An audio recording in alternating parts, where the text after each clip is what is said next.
Morning, everybody. Welcome to the IDD Annual Technical Forum. This is session three. We'll do session four starting about 12:30 or so. But I want to welcome our panelists, Todd Morning, Benson. everybody. Welcome to the IDD Annual Technical Okay, I got to Forum. turn that This off. is section three. We'll do session because we're going to get feedback on that. That's YouTube going live. Okay, so what I'll do, I'm going to go through a quick session, just a little overview of what we have going on. Share this. And let's see if I got the right one.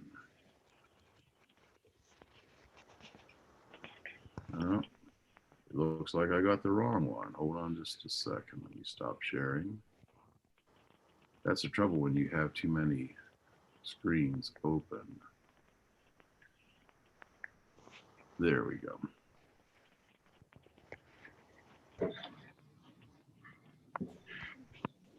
So we will go play from the start. So this is day two of the session. We had a good discussion yesterday. Had over 100 people in attendance, and we are really drilling towards production. We're just not pretending that we are, right? That's the plan. And I had mentioned this yesterday. These events are brought to you for no cost. However, if you are in a position to do so, if you go to the homepage, there is a donate button up in the upper right-hand corner, and if you can do that, and any denomination is fine. Again, if you can't do it, that's okay too. But if you can, we appreciate it. Helps pay the bills, cover the rent. So here we have session three. This is what we'll be teeing up now. And I expect this to be a very interesting discussion because we have a number of viewpoints coming in on that. This will be the schedule. Todd's going to kick it off, setting the stage, and then we'll have the panel session. We're gonna break it up a little bit, take about a 10-minute break. Found that is good to keep everybody focused, and then we'll kick back off again for the final Q&A session. You'll notice that you'll be able to sign on, ask questions either in the chat or the Q&A. If you are on YouTube, you can place questions there as well, and I will relay them back then to the panel. We'll have a short sponsor highlight session right around 12. And then drilling towards the future. We're going to have David Hutchinson with Spears and Associates. We'll be going sort of a industry overview. And after that, we have a very erudite panel with Pam Pierce, Bert Streetman, and John Willis. These folks have some very unique viewpoints, and I think everybody will find that very interesting. So that's quickly, that's our schedule. With that, let me turn this over to Todd. And Todd, if you want to introduce the folks on the panel and kick it off into your session then. Okay, sounds great, Jim. I'm going to introduce myself. I'm going to let the rest of the team introduce themselves. I'm really looking forward to this session, which is going to be more conversationally between the different people represented on here. I've got a couple of slides I'm going to use just to go through some basic questions as far as how we look at the transition to remote drilling, how it affects directional drillers and industry, and how we look at automation and how it applies in 2021 going forward. So with that, I'm Todd Benson. I'm the Chief Innovation Officer at Helmerich & Payne. Previously to that, I was the founder of Motive, which is a direction drilling automation company that got acquired by H&P about 4 years ago. And have been involved in direction drilling and software automation technologies surrounding that ever since. So with that, I'll turn it over to Ian. Do you want to go first as far as introductions? Yeah, good morning. My name is Ian Landgraf. We've been working with Todd and the team there, partnering to use Motive on some of our rigs out in the Permian. So with ExxonMobil, and I lead up our remote operations center. Thanks, Ian. David, do you want to go next? Sure. My name's Dave Limbert. I'm the Wells Engineering Manager at ConocoPhillips for our Gulf Coast Business Unit. Actually started my career back in '97 with Anadrill and worked for a little startup for a while and worked for Sperry before coming over to ConocoPhillips about 15 years ago. So, the directional business is very near and dear to my heart. Like Ian, ConocoPhillips has also partnered with a number of service providers, one of which is H&P, for the delivering of some of these automated directional drilling technologies that we'll be discussing today. We have used other providers for open disclosure, and we've been doing this for a number of years, and remote operations for even longer than that. I think back about more than 15 years ago, we were doing remote operations just to free up bed space in some of our older offshore platforms and drilling facilities where we just didn't have space. So looking forward to the discussion today. Thanks, Dave. Wes, did you want to go next? Yeah, sure. Morning, everyone. My name is Wes Shedd. I'm with Scientific Drilling, and looking forward to the panel discussion. I've worked with Todd for several years now. We kind of started going down the remote ops and automation road around 2013, probably, when we first started really focusing on it. So it's near and dear to our heart. It's something that we think is necessary in this industry. So looking forward to the discussion. Great. And Nick, do you want to round us out? Yeah, Nick Brown. Started cutting my teeth through the service side. I was with Gyrodata, got to see how things were run across the world, and obviously the wide range of things that are out there. Really opened my eyes to the opportunities that were out there for more implementation of modern technology. So Neuralis was spawned kind of on some of that foundation, and we've been in the MWD manufacture providing for probably 4 years now, and a lot of our foreseeable future is structured around implementing some of that new technology, ease of life, and falls right into the discussion. So providing a little OEM outside perspective as we go through this forum. Sounds great. Well, I wanted to kick this off and just sort of talk about the transition that we're in as an industry. And clearly there's been cycles and strains from oil prices to rig counts that have caused us to ramp up and ramp down and ramp up again over time. We've got the added challenge of COVID and affecting how we have people move around in the rig fleet and to and from location, trying to figure out how to reduce exposures. We've got huge financial pressures for profitability. We have safety as a primary. All of these things kind of lead ourselves down the path of how do we do more remote? How do we do more automation? How do we redefine how we drill horizontal wells? And my purpose in this discussion is to tee up some questions and ask for the panel to respond to those. And I'll throw a couple slides up, nothing that's technical.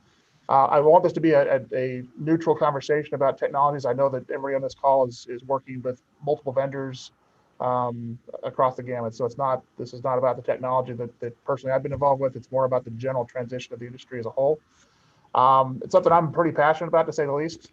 So I may get excited and talk more than the panelist chairman might normally speak, but I just wanted to tee things off and each of these questions and let the other folks on the team respond. So with that, I'm going to share my screen and to the first slide I'm going to show here. Hope you guys can see that. So I want to talk through some of the transition challenges as we look through moving to remote drilling and how we move towards automation and how we change the way we do things. And so I'm going to show one slide, so, go through a question, kind of give a perspective on it, and then let the team respond to that. And I'll take the PowerPoint off the screen here shortly. But the first question is, how do we distribute knowledge and control? And I'm a person who loves analogies, so I made the analogy here of the airplane commercial flight industry. And so do you put the pilot has some control, the plane has autopilot, you have aircraft traffic controller. Where do you actually where's the primary control today? Where is it going in the future? And then also, how do we get comfortable with that transition? I think a lot of us have been on airplanes that are probably flown a vast majority by autopilot, but feel more comfortable with a pilot in the chair. And so as we transition to automation or transition to remote drilling, a lot of that control is shifting from local or algorithms or remote op centers and whatnot. And that creates some tension or some concern. So how do we get comfortable with that, and how do we distribute that knowledge and control properly? And with that, I would ask for somebody to step in first and make the conversation get going from the panel here. But if not, I can call somebody out. But I'll let looking for you guys to jump in and make some comments here. Todd, when I see the word distributed knowledge, what kind of comes to hand is where we started at going down a remote road. Each district in the U.S., I would say, had its own little remote center and their own way of doing things, and we thought that was a decent avenue because it supported our customers' needs very directly in those regions. We made the decision last year to move everything to Houston, consolidate that center into one. What was interesting to me is we made a significant effort to make sure that every basin had representation inside this center in Houston. We didn't just take everybody from Houston and make that the center. We pulled guys from the Rockies, the Northeast, and now trying to do the same thing around the globe on it. But what we was able to do when we got them all in the same room, these senior operators that have spent years with the company and never really interacted across basin lines, if you will, you started to see those guys really discuss how best to deliver the service. And I think as a product of that, we were able to increase the level of service to the client. So from consolidating everything down, it definitely allowed us to distribute knowledge much easier.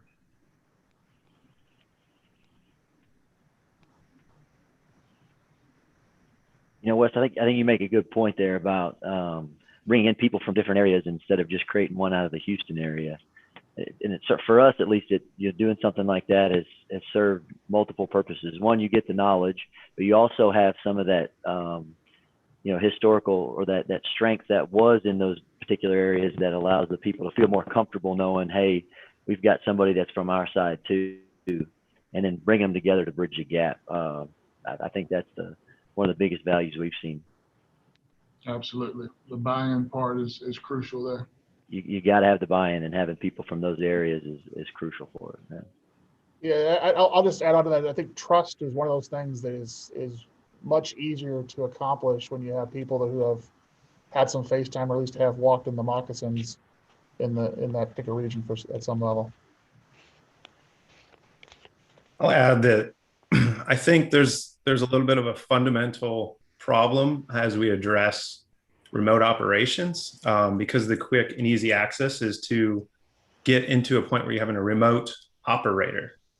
But I think if you structure and head into this problem focusing more on remote operations instead of just remote operator, there's insane amounts of value that can be added to your organization and the service you deliver. So if you go into your HR department, which is a department, and you pull the files for who's classified to be working in operations, and go through those job duties and what are those bullet points that we need to do, right? We need to track exposure of environmental exposure of tools. We're working with repair and maintenance, giving them direction on the maintenance cycle. We're relaying critical feedback to engineering and the development programs. I mean, those are roles of operations. So when we say remote operations, I think it's invaluable to take the look that this is not just remote operator. We can have full remote operations and still have a remote operator on site. Sometimes it's required. But let's talk about operations in general, because providing updates to the sales teams, delivering data to third parties, interacting with the operator. I mean, those are elements in the roles of remote of operations. So can we build the platform using automation and data distribution and data accessibility to be fully inclusive to operations as a whole? And I think that's where you're going to get some of these big separations on throwing a TeamViewer application out there and maybe moving a person from one seat to another. But then you'll see some other organizations really establish a foundation that is a vehicle for growth as we turn the page here. Now that's a good point, Nick. You know, we've used a variety of models And depending on what the situation is, I mean, we found that maybe certain skill sets you would in one situation you would have in a remote operating center, and other times we need those people in the field. It just really depends on the operation. What's the nature of that business? How remote truly are they from the rest of the world? But it is really interesting because, you know, it's allowed us to leverage these skill sets, I think, in a lot more efficient manner, where you're maybe able to take someone with a very specific knowledge and very quickly share that amongst a larger crowd, or maybe leverage them across multiple operating units. So there's a lot of opportunity in here on the people side for really kind of optimizing the use of the skill sets of our people. There's also a great opportunity for us to leverage new technologies, and we're seeing a lot of that now, where so maybe things that were truly once considered an art, we are finding algorithms and using AI in ways to replicate the human process. It doesn't remove the human. You know, we still have humans involved in creating those algorithms and still kind of guiding through the process. And sometimes when they fail, they do step in. So it's really kind of an exciting time in the business in general. Yeah, you used the word art, and that's something that we've looked at several years of trying to convert art to science. Is one of the phrases I've been using, and it really is that. And there are always going to be the highly skilled individuals and people that have true knowledge that is very hard to digitize. And I guess I wanted to position this to the team to say, well, you know, one of the things we look at in downturns is you have a loss of knowledge to the industry. We have people that are retiring. We have people that are just leaving to go to other markets, or they're going into full-fledged retirement. That is a potential for a huge knowledge loss for the industry. And so one of the questions that's sort of a part of this is, how do we digitize that knowledge? I'm not trying to get into the nuts and bolts of databases and storage and that sort of stuff, but just how do you absorb that knowledge in a way that can be digitally collaborated and captured before we lose that knowledge for the industry itself? I'll speak from my own personal perspective, but I think it's actually something that we haven't done a good job on, but it is something that we are actively working on now to address. And how do you create something that is searchable and easy for other people to get into versus someone's own their convoluted file structure, which maybe makes sense to them and no one else. But you're absolutely right. We've seen these crew changes per se, where you have people walking out the door with 40 years of experience, and there is no one that's just like them that brings everything to that table. And how we try to retain that knowledge is something we're currently grappling with. We're looking at different database solutions, definitely something that's more searchable and easier to work with than maybe our file structure we would have used a decade ago, right? I think when you build on that distributed platform and the accessibility is there, you can get critical feedback that often goes unnoticed. So, I mean, software rollouts, there's going to be bugs, there's going to be error messages, but in the previous model, it was really hard to get that input directly from the field to relay that I saw an error message and I blew through it. But as soon as you structure things into a remote true operations, where you have this accessibility across your whole team, across the operators, then implementing those algorithms that do scraping runs to find where did the error messages come from, how often did it occur. I mean, then you can start doing straight Pareto analysis and see, not based on perception where our resources best spent, but on true definitive data, like this really happened.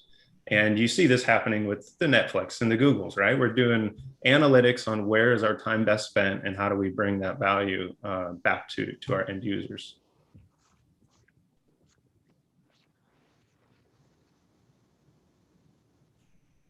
Ian or Wes, did you have any further comments on that one?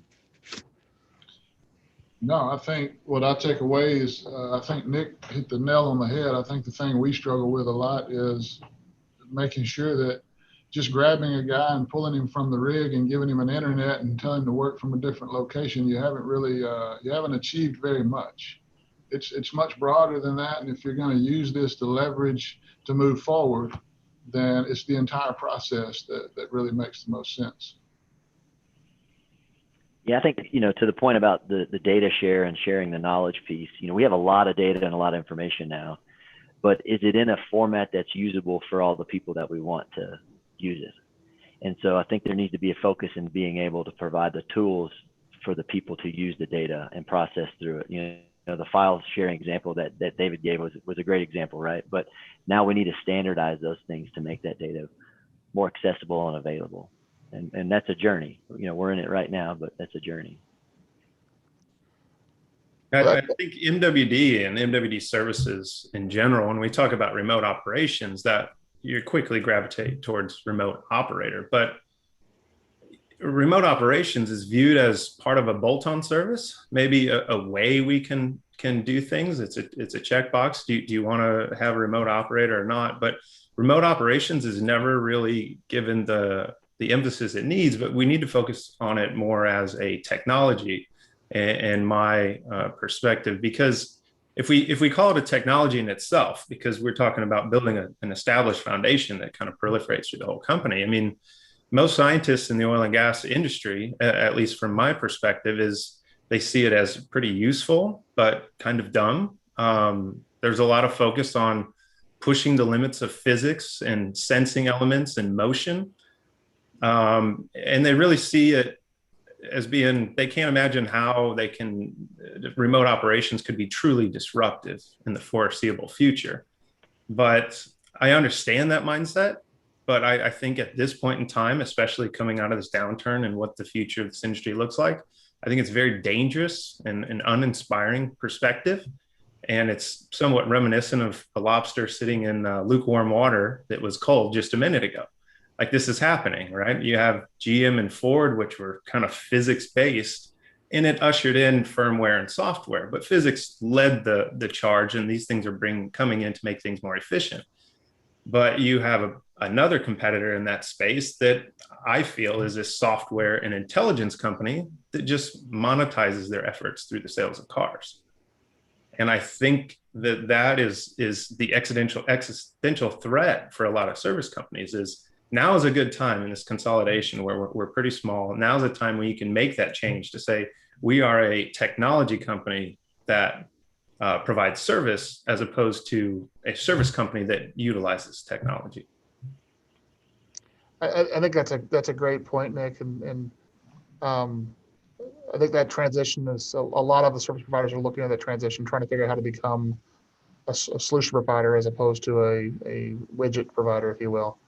And actually, some of the comments about data transitions well into my next slide here, if I can get my sharing up. So, I think beyond, where the knowledge and control, that the next logical thing is, how do we leverage data? And it's more than, I think, to some of the comments that were made, it's more than just having a giant room with a lot of screens. There's a bit of a data hoarding, if you will, of trying to grab large amounts of data. But if you don't make it digestible, don't make it useful, actionable, and available in real time, it doesn't really provide you that much value. And I use the example here of somebody watching a radar system trying to plan. I think this is an air traffic controller in a military base, but if you can't digest it quickly enough, it creates a safety issue. It creates a productivity issue.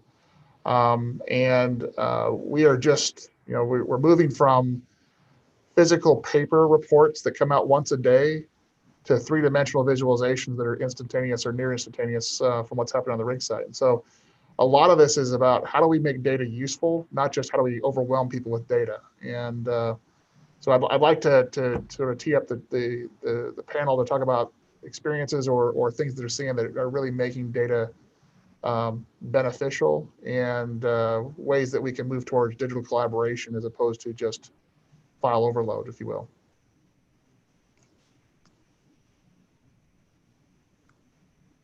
With that, I'll look for anybody to jump in for the first comment there.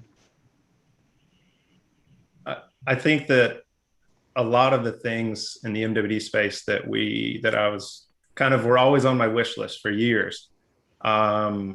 Those things are being tackled quite aggressively now, right? There's technologies coming out quite steadily and they're constantly improving, but I think we're quickly going to hit a wall where some of these asks and some of these requests to truly push this service forward these are substantial asks, right? Like this is going to require community effort.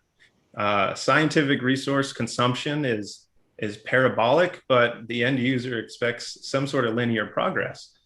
And I think that relationship there shows that unless you have the bankroll to just hire all those people, all the scientists, it's going to be extremely expensive. It's going to be extremely hard to execute. And if we can digitize, as you said, just digitize this data and make it more accessible, then we can start bringing in intercompany collaboration throughout your whole organization, look outside for experts in fields, and really work towards, community platform to tackle some of these big big problems, because they are getting to be quite heavy on the lift side to execute some of these. Yeah. So one of the things I'd say, Todd, is I do agree that in the past, we had a tremendous amount of data coming in that we weren't using effectively. And even sometimes when we built these big, beautiful real-time operating centers, they weren't used to their full capacity. But in recent times, we have, and you see this throughout the industry, these rather large data analysis efforts that companies are doing, where we do these big multivariable analysis to really find complex patterns and things that maybe we were missing. A good example of that is, we took a lot of this data that we've collected historically down in our Eagle Ford field in South Texas and really studied that data and linked it back into our motor performance and trying to eliminate motor failures. And so within the span of a few months, we developed a model which essentially increased our run footage per motors about, I want to say, almost 50% with 70% confidence. So we're finally doing stuff with all that 1 second data we've been collecting for years, and so we're kind of at that point where we're making that step change and actually leveraging that data a lot more effectively.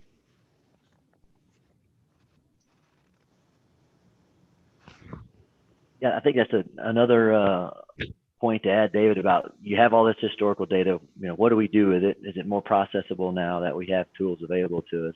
And then how do we connect it, right? So, I think one focus in the industry, at least on our side, is how do we take, EDR data, historical maintenance data, for your example, in the motors, maybe bit data and some other things that have been segregated, and bring them together.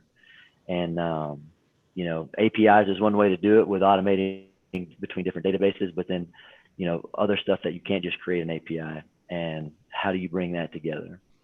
That's something that we're working towards being able to solve. And I'd say the other thing too is we have all this data that's coming, to your point, Todd, about visualizing it. What data can we use now, real time, to optimize performance?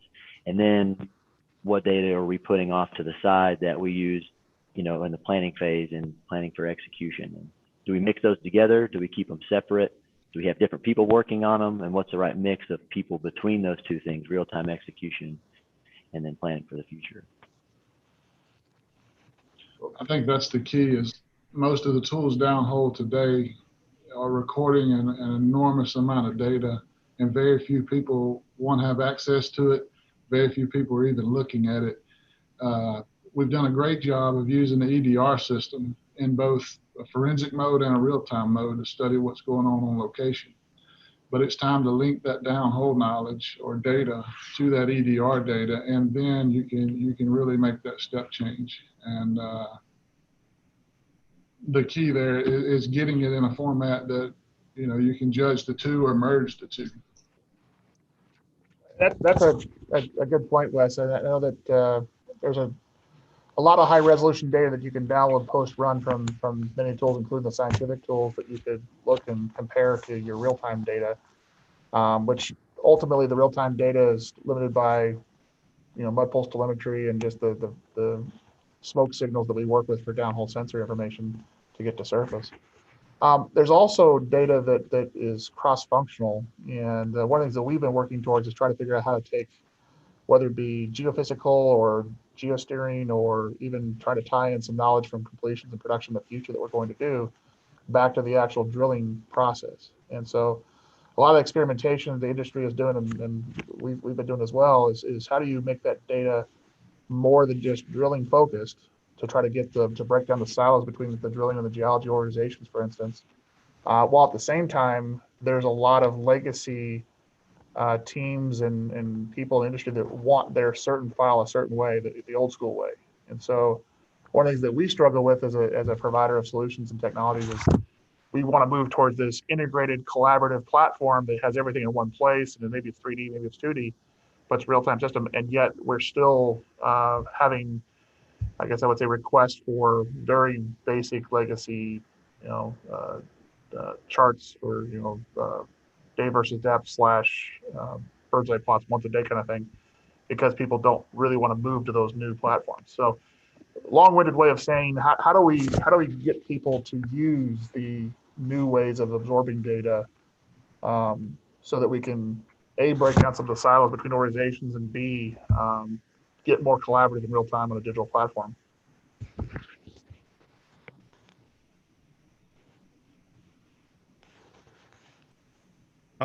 I'll say from an MWD perspective, if I look at bits and the bit model, bit grading was really revolutionary in that space, because even though it's still in the eyes of the beholder and there's different ways to judge it, at least established some sort of baseline where it said, here's how we grade things. And then that could quantify, at least on some scale, to say, what you've done and how aggressive and how much dysfunction. I mean, it's a preamble to some of those things. So finding a way that we can distribute data safely with the the security in place and not reveal anything secret, but establish a baseline where apples can be compared to apples across different platforms. If you change providers and you see a reading that's usually 80 and now you're seeing 40, did you cut it in half, or are we sensing and sampling things at different frequencies? So I think from an OEM side, establishing, whether it be driven through an SPE type IADD, some sort of baseline that says, here's a scale from 0 to 10, and I don't care what your numbers are, but you need to fall into this. You need to find that formula that brings you into this scale from 0 to 10. And then that could provide an operator, right? They can see numbers that are actually comparable again and make some intuitive decisions off that, because they're not just getting just so much data overload that's not even correlatable, because you're trying to pull insight, you're trying to pull value out of this. It's extremely hard. Dirty data in, and all of a sudden, it's dirty data out quite quickly. And you can't build the algorithms. You can't do that. And Todd, on the motive stuff, I know there's probably a lot of value there in live inclination, live azimuth, but there's just different ways. There's different applications. There's different BHAs. We need to standardize how that data is delivered. And I think that could further augment some of the systems that the operators are implementing. I think that's a necessity, Nick. I look back as you were saying that, and I think about 10, 12 years ago, you'd go into a client's office and you'd do these quality reviews of how your operations were going. And if you go back that long ago, MTBF was a big number that everybody focused on. And then we quickly realized that MTBF can be calculated about 12, 15 different ways, and all of them are accurate, but they're very different and they tell a very different story. And we quickly moved from there to footage between failure, because a foot is a foot. And so I think the need to standardize is definitely a high priority, so that when we're talking about different metrics, we're all on the same page. How to do that is a much bigger question for sure. Yeah, those comments resonate with me personally, because there's a combination of things like tortuosity, which, how do we measure the wellbore quality of the well? We've been working with industry leaders to try to standardize a formula for that. And hopefully will become a standard here before long for us to measure quality as opposed to just speed in drilling these wells. But also data quality, garbage in, garbage out, as you said, or you implied, Nick, that's probably one of the biggest challenges, not just for automation, but for remote operations. When you look at things like MSE traces are great and very useful information. Has been around for since the 60s, I think, fundamentally, but maybe longer than that. But But if you don't enter in the BHA properly, you don't put in the foot pounds per PSI of the power section, you will get garbage data. It'll be useless. And so part of the data challenge in general and the collaboration challenge is to make sure the quality of how it's being input and how things are being done is audited, standardized, improved in some fashion. So Ian and Dave, I want to give you a chance to respond or talk to the data section before I went on to the next question. Yeah, kind of looping back around to your original point, we are aggressively trying to break down the silos because we do want to take an enterprise view on the well construction process, the life of that well and the retirement of that well.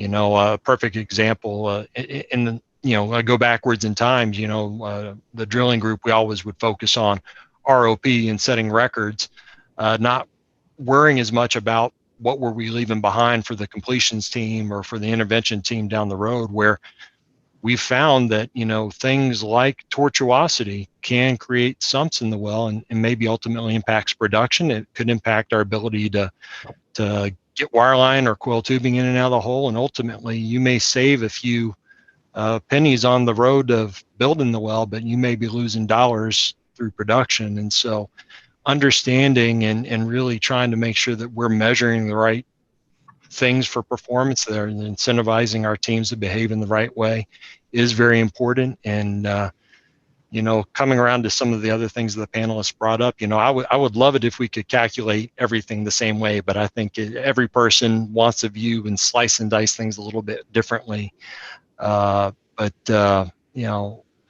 And depends on what that operation is and what's important to them, may force them or cause them to look at things in a slightly different way. But we are absolutely trying to break down the silos. I think there's a lot of value in there, not just for the drilling portion of it, but for the whole life of the well. Yeah, just to add to Dave's point there, I think the overall quality that we deliver back to the organization, we in drilling specifically we're good at setting goals, and whether it's an ROP or a day, footage drilled goal. Sometimes we can set goals in spite of the long-term objective or the overall success of the asset. And so it's good to have them, but it's also good to be aware of where the downsides are and understand the bigger picture. And breaking down the silos is necessary to do that, and then being able to utilize the data to support those decisions is necessary moving forward. Hey, Todd, before you move on to the next question, there are a couple of questions in the Q&As. Yeah, Jim, I saw a couple of those. I was trying to figure out how to weave that in here, but I think Nick, you mentioned, you referenced physics, and there's obviously things that be done with modeling to improve before, after, during drilling. The question that came is there an active drive within your organizations to create a more physics-based decision process towards the directional drilling operations? And so it's, I think it's, well, the question is a well-positioned question about, are we looking at physics? Are we looking at modeling? Are we looking at, stabilization and whatnot as part of the set us up for success in these remote drilling operations? Well, I'm glad Ed Do asked that, because this further pushes the narrative that this data needs to be captured, it needs to be digitized, it needs to be accessible. So if Ed Do is working on a project, we get the operator's approval that they want us to collaborate, it's readily accessible, right? It's on a hub. It can be easily accessed. We don't have to go establish a meeting, do it off-site. I mean, this is there, right? And then from our side, we'll design in some data visualization tools that can try to make it more effective, but the raw data is still all intact too. So get that into that, back to that community perspective. Ed Do is one of the smartest that work on that space. So giving him what he needs to do his job in a fully captured all that data. I think that there's a role of all of us as we work through these chains, and granted, we're all siloed, we're all different companies, and we're all incentivized differently.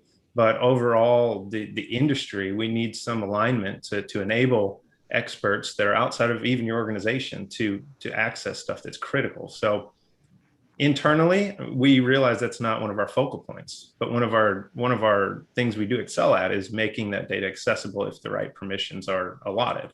And that can really get some exponential growth because we go back to that community approach instead of just individual siloed. I think it's a great answer, Nick. I know that from my personal experience, we believe heavily in modeling and looking for ways to improve incrementally every step of the way. Frankly, that's part of the reason why we acquired DrillSkin a few years ago, to help advance both real-time and post-well modeling to try to recognize where dysfunction is occurring, not just do some hand waving looking at strip charts on an EDR. So I think there's huge value to be brought to bear there. I think it's something that I think remote ops, because you have centralized resources, brain power, oversight. I think you can do more physics-based modeling when you have remote ops centers. I think automation inherently can help fill those things in real time or get feedback in real time. That's very useful. So that's a great question, Ed. Before I move to the next question, Ian, Dave, or Wes, do you have any comment to make on that one? Or No, I think at the end of the day, that's exactly what we're focused on, is taking the day-to-day, this millions of decisions made on location. If you can automate those and have those kind of oversaw by the lead guys, the experience, then you're making a more efficient process. And that's definitely where the focus should be, in my opinion. Ed, yes.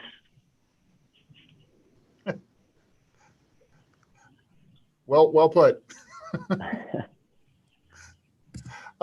Sorry, my next question here is, where does the technology make decisions? And this may be more technical than philosophical. Well, maybe it's both. But the idea of the bandwidth between the rig location or the completions location, for that matter, and the real-time centers or remote centers, that bandwidth is fairly dependable these days. It's gotten exponentially better, I think, over the last decade or so, but it's not perfect. And so there's, if we talk about automation, we talk about data processing, there's a mixture of edge computing that's just for stability of dealing with lost connection or connectivity. But there's also bandwidth. The cost of getting data from a rig site to an offsite center adds up. I mean, it's, you start talking about things that get more higher frequency than 1 second, and you talk about things like computer vision, you get a massive data cost to get them off location. So I personally have a bias towards more edge computing, and that's part of the reason why we've built what we've developed in HEP. But there's also, we talk about where decisions we made, there's also distributed workflows. I think in the digital world, there's a lot more people that can be engaged, but then you also have workflows required to figure out the hierarchy of who makes decisions. Does a night company man have the ability to override what the drilling engineer wants to do because it's 3 a.m. and he's asleep? And so how do you handle some of those collaboration points as far as a distributed decision tools, if you will? And then finally, oversight. We've got a mix of, if we look at things like the images here on the screen, you got drones that have people outside of Las Vegas flying drones over the Middle East, and you have the Mars rover operating with folks that are controlling this, a mixture of autonomous and remote operations. So what is that right mix? And I'm going to turn to the panel to give perspective and potentially disagree with what I just said or agree. I'm not sure which, but I'd like to get you guys' thoughts on where do decisions be made and how do we manage that? Well, Todd, we are very much limited by infrastructure, right? So if I think about my experience around the globe, where maybe in Norway we had fiber between the offshore facility and our office in Tananger, and it was very easy to have a real-time operations center and make a lot of decisions there in town for an offshore operation. I also had operations in the middle of Sumatra where we had almost no communication. Everything had to be done old school at the rig side. And so we are very much still bound by whatever technology we have. And I think every operator will look at that to say what's really the best place to make these decisions. And And so when we look across our portfolio, you see the full bandwidth of on-site to remote operations these days. And I think that'll continue to be the model we run with. It's going to be a very situation by situation type decision. Yeah, I'd say we're in a similar boat as well, David. Eastern Canada is another example of us where we have fiber. We obviously don't in the Permian, and we certainly don't, off the coast of Guyana, for example. But proving up the technology when we do have that connection, and then enabling edge computing to help support is, a gap that is the way I think we bridge that gap in the meantime until we get that connectivity. But in order for us to be effective with the edge computing, we still have to train the people on site to understand what it's doing and be comfortable with it. Because if we can't get the people that are using it and to help them on site and as a tool, if we can't get them comfortable and teach them, the uptake is just not going to be there. And so that's something that we need to spend a lot of time and focus on is making sure that people are comfortable with this new technology and then the decisions that it's making. Todd, from my experience, trust is a big deal here on where the decision making's been made. And I know you and I have talked about this for years now, but when you move the decision making off site, the people on site have to trust that decision works best and it's questioned and this, that, and the other. And a lot of that, in my experience, boils down to how confident and determined is the end client, the operator, to making this work. The ones that are truly committed, and this is exactly where they're going to move their business. You can move the decision-making process around, and as long as you have good processes in place, things work out quite well. But until the end client decides that's truly where they want to go, it's hard to pull that the directional drilling decision-making from the rig site.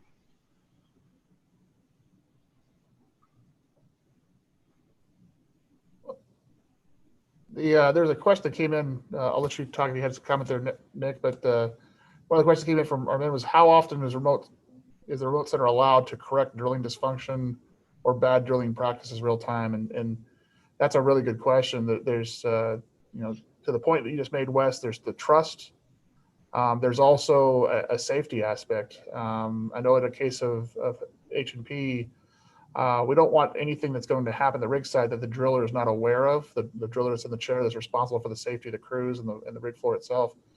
So there's a balance there of having remote optimization and having the human in the loop that's, where the rubber hits the road, to have either an approval or some level of autonomy, if you will, to do things for safety reasons. So that's one of the things that's a difficult one to navigate. But I think as we look at remote ops and automation in general, there's a need to keep at least some human in the loop, and it's not a human who's 1,000 miles away and doesn't see everything going on or feel the rig, if you will, that's operating. So I go back to the questions more. How often is the remote center allowed to correct drilling dysfunctions? I think from my experience, we've got several scenarios where people will adjust targets of an auto driller remotely that allows to avoid harmonics or dysfunction, stick slip, those sort of things.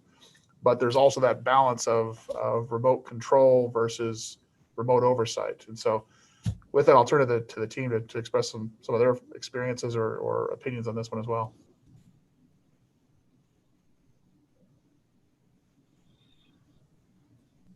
From the MWD side, we fight this, but we have a wide array of customers, right? We're several layers removed from the operator. So you can imagine what the wish list and what the objectives are that come in, right? We got the pop-up momentum drillers, and then we got the long-term established ones. So trying to build things into our systems that are out there, or even as a service company, they fight that same challenge. How do we build all that data, all that visualization to satisfy everybody, right? That can be problematic, but there is the standard foundation that if we digitize it all, then it's easy to bring in bolt-on applications that help bring that to surface. And then going back to the drilling dysfunction, it kind of solidifies what is our role as an MWD equipment manufacturer, or even as an MW service provider, we need to make sure you're well aware of what we see, what our expertise sees, and whether that's driven by an expert on location or an algorithm. We need to notify you that there's an increased risk here. And maybe that workflow is at a certain level. You need to notify the directional driller so he's aware. And then as soon as it goes on for a further duration or a higher amplitude, the person on site, the company representative, needs to be notified, and elevating to the drilling engineer when necessary. And now that sounds elementary, but if you put some structure and workflows there just to make sure everyone's on the same page, then that trust that we've referenced here is really solidified. Because you made the decision to drill forward after we notified. There's no hard feelings, but we were clearly made you aware of this. Let's sign off on something as we go forward. Let's make sure we're both on both sides know what the risk is to move forward with the operational procedures we're currently moving forward on. And I think that's what can make a service company to an operator quite sticky is that trust. And we see some of these relationships go on for years and years, and it goes back to that. And I mean, that trust is being built on data and insight into what they've seen in their expert field. And then you just find that happy harmony where it's a push pull and you can kind of meet in the middle and you win, because all of a sudden you're on the same side of the table. You're not across the desk trying to sell a service, but you're on the same side of the table with a common objective to knock this well out the most efficient way.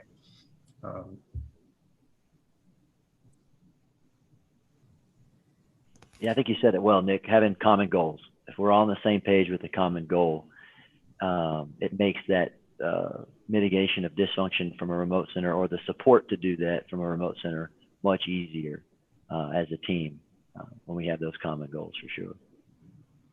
And yes, we try to do that actively all the time, but ultimately, like Todd said, the people on location from a safety perspective will be, making a lot of the final decisions. And sometimes we got to be careful too. You don't always know all the same information remotely as the people that are on site. They may have insights that you're not aware of. And so we need to be aware of our unawareness from the remote location too. I like that. Aware of your unawareness. That's a great one.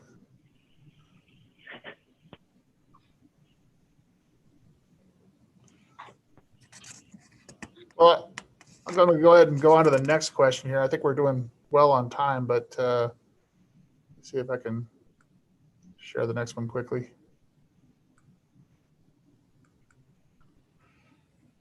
So next question I have for the team is, what's the correct amount of automation? This really ties back into the comments about safety and whatnot. We need safeguards, we talked about workflows, human oversight. I put the image on, hopefully everybody recognizes war games from back in the 80s where the computer took over and started a thermonuclear war across the world. It turned out to be a simulation, but there's a certain amount of automation that makes everything much more efficient. And yet the idea that we are going to just have robots fly out in drones and drop a rig and produce a well is far from reality today. So what's the correct amount of automation? And I'll extend that further. How do we leverage an automation of things that are not just mechanical, but automation of things like geosteering and formation top detection, things like that into the mix as well. That's something that we're working towards as well, but more neutral to the overall industry. What's the best way to fold in other levels of automation on and off site?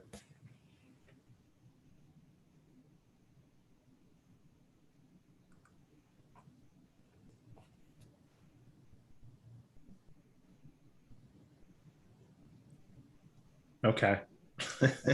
Nobody jump all at once there. I mean, automation, if you're not intimate with the development of that, it's a black box, right? There's a lot of automation that is perceived as black box. And as soon as we start pushing deeper into machine learning and artificial intelligence, then it truly becomes more black box. But I think it's an intelligence that's being developed, but it needs to be an intelligible intelligence. We can teach it more. I think we need to push automation, but we need to have the humans there to jump in, to interact when necessary, because we don't understand this in and out. So finding the funding and committing the capital to push towards automation and machine learning and black boxes is hard as it is, but it spawns another group that needs to be funded as well, which is fully understanding and subjective regression of these systems so that we can understand better how they act and what inputs and what what can spawn of that. I mean, the 737 MAX, that was not malicious. It's just we didn't fully understand, and we put in full confidence that it was going to work. So better understanding how things and what inputs can affect the outputs of these systems, I think is really key to getting to the point where it truly is automated, hands off, we walk away. And it's out there, it's distant, but committing early could be a separating factor. I think it's interesting you brought up the 737 MAX, because I think there's, in the airliner realm, there's probably two different extremes examples where you have the MAX that ultimately, and I haven't got through the detailed engineering review, but sensor dysfunction and the computer treats it as gospel and moves on. And I think in our world, we can easily have a sensor produce an erroneous value. And if you don't have things to look for that and recognize that, it could be really, really either dangerous or inefficient at the very least. On the other hand, you have things like, I know that looking at some of the plane crashes over the last 20 years, there are other examples where an autopilot on an Airbus was trying to correct for something, and the human didn't recognize that. And their intentional manual intervention actually caused the plane to crash in the end, because they didn't trust it. They didn't have understanding of what the autopilot was trying to do, whether it would be correcting for wind speed to get lift or doing something that was ultimately led to catastrophic failure. So there's a bit of a interesting dilemma in automation in the airline industries, for instance, where some things have failed where humans may have succeeded, and things have failed with humans that otherwise automation would have been safer. And it's a transition, if you will. But Wes, Dave, Ian, other thoughts on either the appropriate level of automation or what other automated things can we bring into directional drilling a better well more quickly? Well, we are kind of inching our way closer and closer to maybe closed loop drilling. I do think we're quite a ways off from that. You guys bring up a lot of really good points. I mean, what is the right degree and what are the risks being imposed by that change in the system? I think it's something we have to fully understand as we do that, as we're automating processes and taking them away from a person. Is it inherently making it safer or unsafer, more efficient or less efficient? And I think you can find cases on both sides of that. I do think that, as we kind of go through these testing, whether it was automating the directional drilling process, we've fully involved a lot of people in that process and trying to understand. And when we make minor adjustments, it requires interaction again. But I do think it's important to go into this with your eyes wide open and understand that there are risks as you change a system. But B, it's also not having an unreasonable fear of it as well that maybe slows progress. And so I do think there is a very careful balance in there that we have to maintain. Yeah, for me, that balance, David, is, if we can compartmentalize the safety component and then we can define what we want to automate, we need to be pushing in order to do that. Understanding that there is maybe some financial risk, but if we understand that the downside, the value of getting it automated in the future is definitely there. So compartmentalize the safety, define it very well, and push. I think, Todd, for me, how much automation is enough, personally, the way I feel is trying to utilize the automation tools to maximize the efficiency of the talents you have, the human talents you have. That's what we're kind of focused on. And I hear that a lot around the industry, whether it be clients or competitors, is to get buy-in from everybody too, is to prove that we're not trying to displace an entire industry here. We're trying to better utilize the talent we have to have a more efficient process. Well, that actually pivots perfectly into the next slide I was going to share, or next question section. And it's, how do we change, how do roles change? And again, hopefully people will recognize movies from the 70s and 80s, but I took a snapshot off the web for Airplane. And the reason for the image is this is a 707, which is, early jet age for Boeing. And there was a dedicated flight engineer sitting behind the pilot and co-pilot that basically monitored fuel levels and engine performance and looked for things that would be, optimization opportunities or danger, safety issues. And over time, that flight engineer's role no longer exists. You won't find anybody in that chair. You won't find that interface, the gauges and whatnot. And the reason why is that role has completely changed. Computers are doing the self-diagnostic on the airplane. And it's not that the people have lost jobs because of technology. Actually, it's the technology, the oversight has moved. There are people in remote centers for General, GE or Rolls-Royce that are monitoring the engines from afar, and people in centralized things for American Airlines or United Airlines that are monitoring these sort of things. So there's a part waiting for the plane when it lands in Chicago to do the maintenance properly.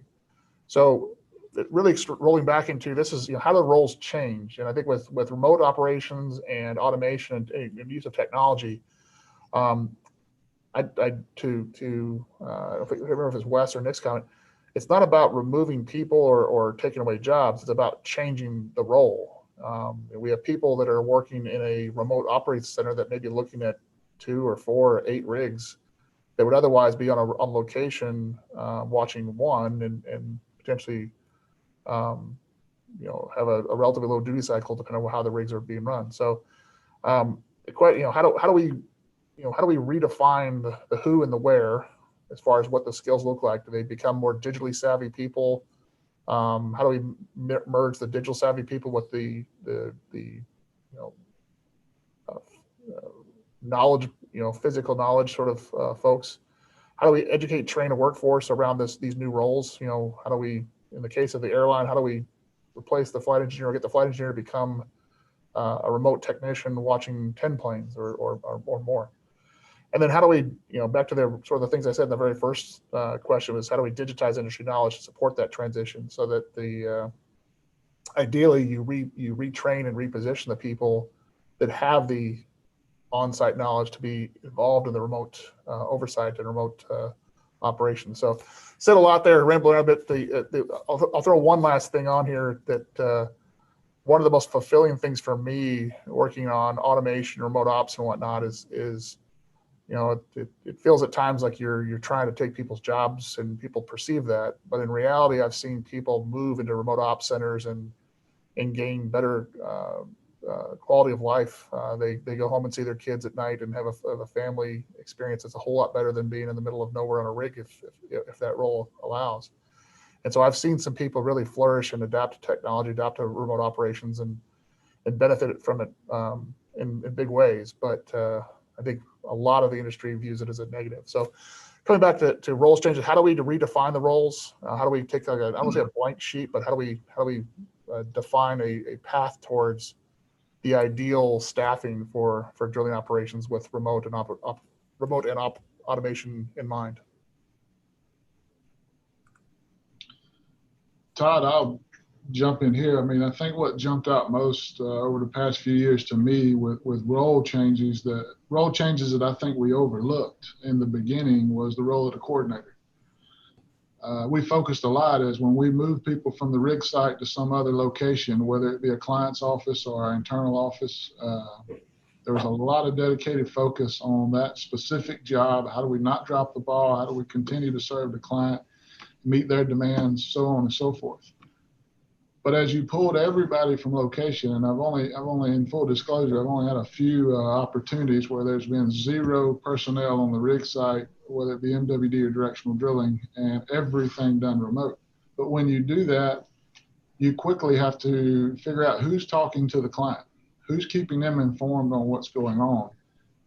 You could argue there's some automation tools that could help do that, such as some of the things Corva's doing and dashboards, so on and so forth. But as far as real discussion on the operation, my opinion is the coordinator is the one that's had to step up and fill that role. And the coordinator is usually who's talking generally to a drilling engineer, whether on an issue or a decision to make, but who's talking to the rig site supervision. Historically, that was the lead guys on location, and then they were funneling back to the coordinator. So now that they're gone, the coordinator has to really step in and fill that void, and that causes some process changes that jolts through the organization. So that's, as we look at roles and responsibilities, I think the point here is it affects more than just the rig site personnel. It's the support guys as well. You bring up some interesting points, and I thought about another movie and their Hidden Figures, where the NASA used to have a whole department that would do hand computations for sending people into space. And when the lady realized her job was going to be replaced, or her whole department was going to be replaced by a supercomputer, she took the manual and she taught her people how to program the computer.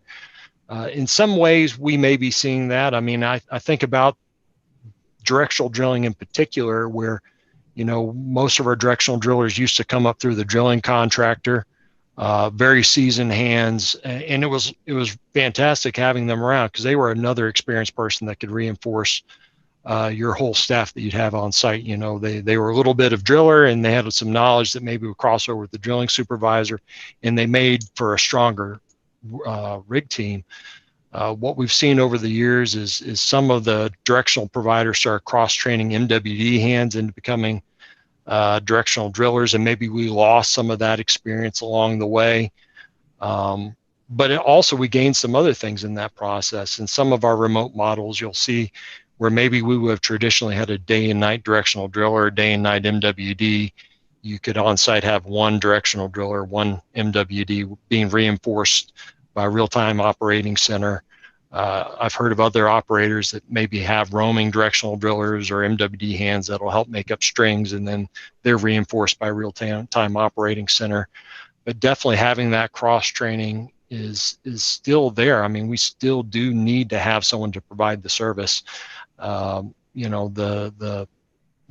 directional companies are not just tool houses. There's expertise that does come with that, and I think having that expertise also being linked in with particularly a drilling contractor that may have some third-party automated services, such as the Motive Center that H&P provides.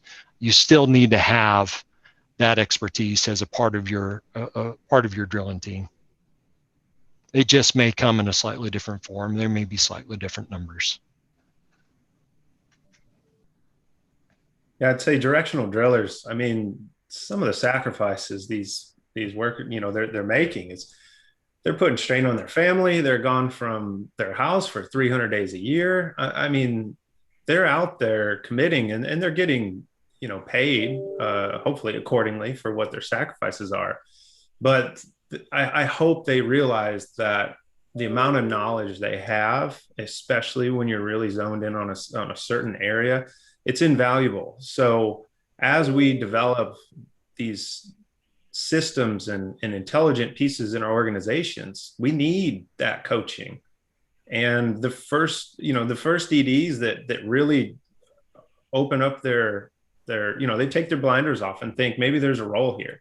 Because when you start talking about automated directional drilling and motive, I mean, it's intimidating. But the reality is your coders, everybody who's putting that stuff together, they need that invaluable input from those experts out there. So it's not you need to learn how to code and automate or else you're out, right? There's a very key role. These developers and software designers, they're limited. I mean, take a marketing project and say, I want to visualize a drill bit underground, and just sub it out to a third party and don't give them any input. What you get back is, and there's some crazy things they come back with, right? It's not realistic. And you end up, either having to learn that skill set inside your company to do the marketing and the drawing, or you have to assign a focal point that says, I want you to coach them the whole way through. Because if we release something visually that just is so not what we're used to seeing, no one's going to look at it anyway. So, I mean, that's a very elementary example. It's just a marketing flyer, but you still have to have somebody that's knowledgeable coach them on the right way to handle it. So as we move towards this direction, I encourage everyone in the field to keep your eyes open to what that role is and what it could develop into, because all engineers need input on narrowing that focus of what our true objective is. I think Nick, go ahead. Go ahead, Todd. No, I would say, Nick, that I equate that to the past decade. We focused, the buzzword we heard over and over was factory drilling. And if you go back and look at what we've done in various shale plays in the U.S. of reducing days versus depth by focusing on, I think as an industry, factory drilling was thrown out and basically bought into by all of us. We do the same on the automation piece. You'll utilize those directional drillers in the same sense you mentioned, and that'll be the guys that move us forward. It won't be the software. It'll be those guys that give us the tools to make that software, if you will. Yeah, and just to add on to that, I know, some of your comments, actually both Nick and Wes, both of your comments resonate with me, that the experience we had building Motive over the last decade was an integration of software developers and directional drillers working hand in hand, side by side. And if that had not occurred, the solution would not function, basically.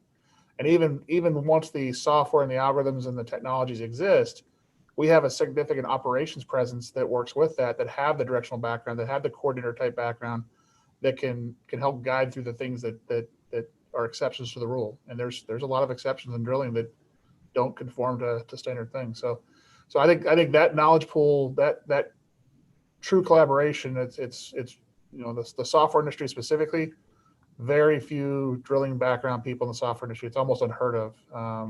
We pull people from military and aerospace and all kinds of unusual video games and all kinds of unusual places, but there's not I was a driller, I learned how to code. I think I know of at least maybe one person who was a driller that turned to a coder in the last several years. It's just a rare combination, but you can't just think we'll just outsmart this with software either. So it's all about digitizing knowledge. How do we replicate some of the human experience and the human approach in software is a key bridge point there. Guys, we've got a short break scheduled here. We had everybody a chance to get up and move around a little bit. We'll go for about 7 minutes or so, come back at 11:20 and continue on with the discussion. You guys have had some great points. And if I give you 7 minutes, I'll bet you come up with even more. So we'll take a quick break here and then come back at 11:20. I'm going to pop up on the screen some of the upcoming events that we have with IEDD. If you guys have any questions afterwards, do that.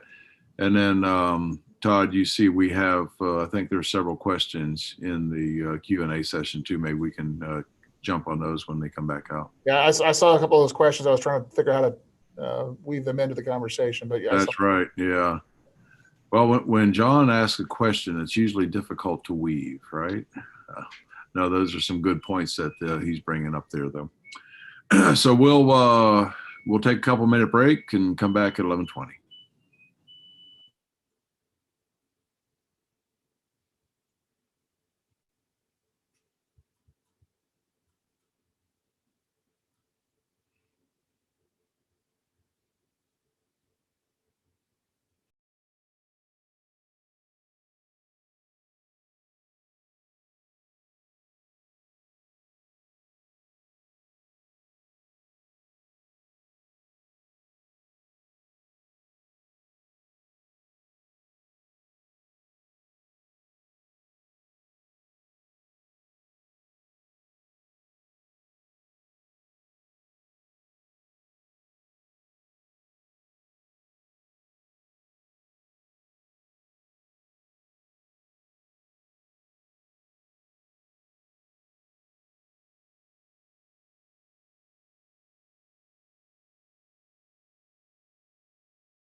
Jim, are we ready to get going again? We are ready to get going again.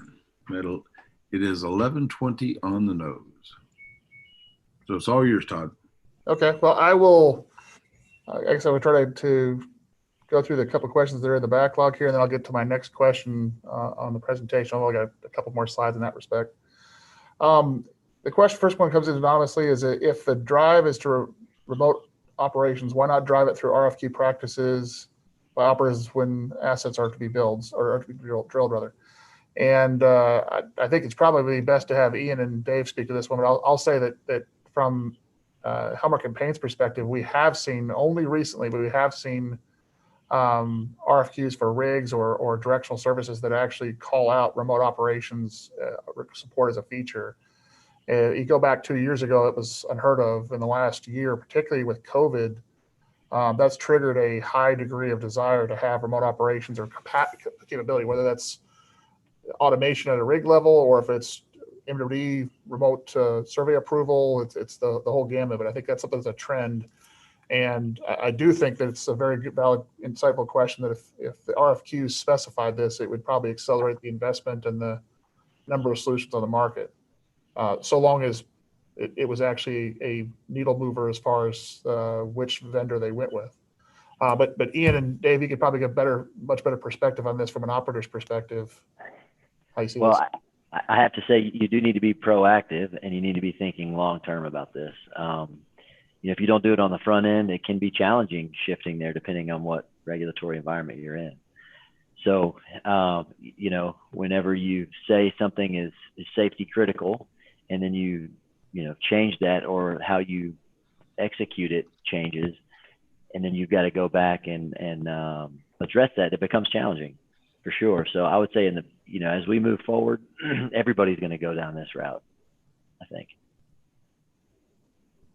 Yeah, I agree with Ian. I mean, we're starting to ask for it in multiple business units for a variety of reasons, and for the business unit I'm in, we've actually seen some real advantages operationally by utilizing a lot of automation, especially in the directional drilling space. So I agree with you completely, Ian. We're going that way. Wes and Nick, from a directional service and from a directional tool provider, are you seeing this become a new theme, or is it widespread at this point? Yeah, I'm seeing it spread. It's small at this point, I would say, but it is growing. It's grew a tremendous amount in the past year due to the circumstances. But it's nice to see that a lot of times people are paying more attention, and even if that's not what they're looking for in the initial RFQ or bid, they do want to know what is your capabilities of moving in that direction should we decide to. And if the RFQ is not contingent on it, it's at least a piece of the decision process. And I think that in itself is a decent move forward. Yeah, I'd say on our end, it's a big risk to dive into committing research allocation, research resources to this. But if you have a team that's got their head on a swivel, they're seeing what's happening around them, maybe not specifically in our industry, but you see what's happening. It can provide insight to kind of predict where the oil and gas is going to go, and you want to be ahead of that curve. So you have stock charts, you have Facebook, you have connections, everything is just right at your fingertips. Like it's overwhelming. And then as soon as we walk into work, there's often a barrier there. And that type of accessibility in remote operations is hard to find. So I think it's something you have to really believe in, even if the short-term financial gains aren't there, because if you commit to it and if you build it out, a very fortunate byproduct is that you've got a lot of efficiencies within your own organization. You got a lot of efficiencies As you work closer with on our end, we work with the service companies, and the service companies oftentimes bring us into the operator's office. But if you truly believe in it and you implement it, sometimes you're right, sometimes you're wrong. And I think for this, the data digitizing everything, if you just narrow it back to just digitizing everything, then you open up the doors where remote operations isn't such of a big lift because it's already digitized. Data visualization and access on your phone isn't a big lift because you've already digitized it. So you got to go down those 6 layers of where's the true foundation here that can enable kind of endless opportunity as you move forward. Well, and I think those are all great points. The thing I'll throw out there is that for me personally, probably one of the most disappointing things is that when the market was compressed and we had very few rigs active, whether it be this downturn or the previous one, that is when you foundationally can build and prepare for the next uplift. And so many people have said, well, I'll wait and see, I'll watch and see, and thinking that it's just like a drill bit or something that's more tangible, that you can just flip a switch and put a price point out there and somebody's going to come deliver the tool to your table. But with automation and remote ops, there's a structural change, there's a workflow change that is not a flip a switch type thing. And so I think some of the people, particularly people that are on this call, have been forward leaning towards this sort of approach. But I think a lot of the industry has been dragging their feet and thinking they'll just be they don't want to be the alpha, they want to be the beta. They want somebody else to take the headwinds, if you will. But it's really unlike previous technologies we've had in our industry. It's not something you can flip a switch to turn it on. It's a psychological shift in the industry that's been challenging. Partly to some of the comments that I think you made, Nick, as well, to John's question.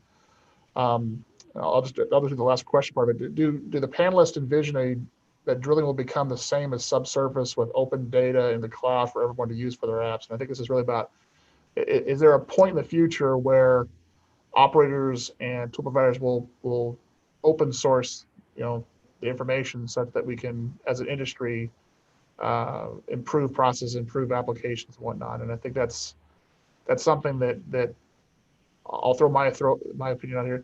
Over the last several, say 5 years, there's been a great deal of data as an asset, or data hoarding, where people are trying to aggregate as much data in-house and control it and whatnot. And it's kind of the opposite of John's question about whether people are ready for this. But it's gets in the way of some of that cross-functional, cross-organizational optimization opportunity for the industry, because people don't want to give up their secret sauce or their advantage to converting lease rights into dollars, if you will. So that's a transition I think is happening, but it's being slowed dramatically by protection of differentiation by a lot of the operators and even some of the technology companies. With that, I'm going to look to, again, probably David and Ian to give more of a perspective from an operator's perspective, how they see data open source going. Well, I think, somebody mentioned Corva earlier. They started providing options for that as well. And I think maybe the question goes back to the people who can help bridge that gap that are working amongst the different operators. Do we have a platform to do this on, right? And, I think I've been on the Rapid S53 committee, and that's something that's a consortium of all of the operators that are working there, and we're putting in all of our, BOP data so that it's open to everybody, but you don't necessarily know where all the data came from, the different rig contractors or the people who are operating it, but it's all accessible. And so, do we have that in drilling right now for drilling data and directional data specifically?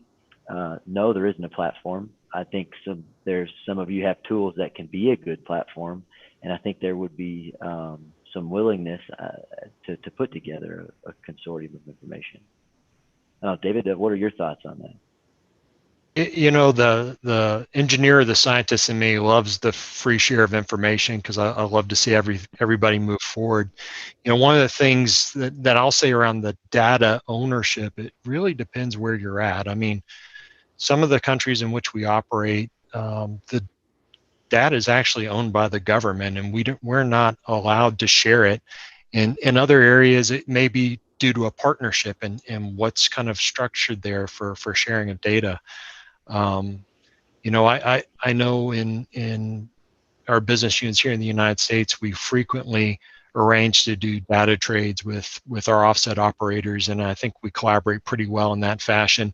It can at times be cumbersome, and I see where the question's going. It would be ideal, I think, for non-confidential data or things that we're not legally bound to keep confidential, having the ability to participate in a forum which would allow us to freely share our data. So as an industry, we could learn. And I think for safety critical things like the BOPs you mentioned, Ian, I think that's a great outlet for something like that. Yeah, we'll just have to see as we move forward. I agree with you. I do think we need better data aggregators, and maybe the ability to do that is yet to come. I think there's, in addition to the tools to allow this to happen, I think that's actually, I don't want to say it's a chicken and egg, but it's absolutely possible to merge data sets across different platforms. And it's a number of different technology companies out there have the ability to do that. In addition to the concerns about the ownership of the data itself and partnerships, there's also, if you get into reservoir modeling or geophysical or geological production data, that sort of stuff, these are many times publicly traded companies that have to be very careful how that data is used or who has access to it. So I think there's some natural blockages, but boy, there's also some huge upsides if there was a mechanism for at least nearby operators to collaborate, if you will. So good question. The next one, I think, John's, is more of making people aware of levels of automation taxonomy tool that's available. So I'll let people look at the chat feature for that one if they want to go to it. I'm going to share the next question on the list. I've only got a couple more of these, but I really appreciate people leaning in and engaging here. So let me see if I can go back to full screen again.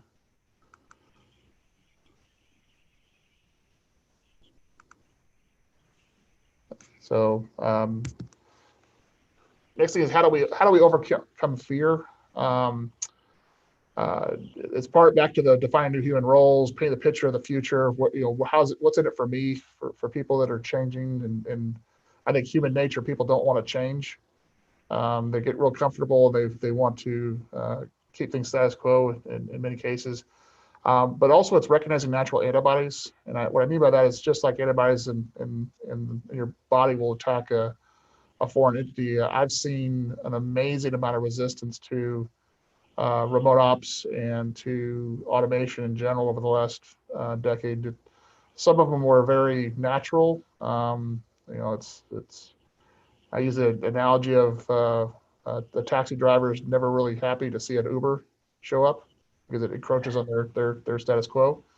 But I've seen other things that were more human nature where remote ops would reduce, potentially redefine or reduce a crew on location, and there's a personal relationship with other people on location. The perception is, well, if it's Jim today, maybe it's me tomorrow, kind of thing. So there are some really amazing resistance in the market to change related to fear, and it's fear of change, it's fear of being left behind. It's a how does it affect my livelihood and how am I going to move forward? And so the question is, how do we overcome that fear?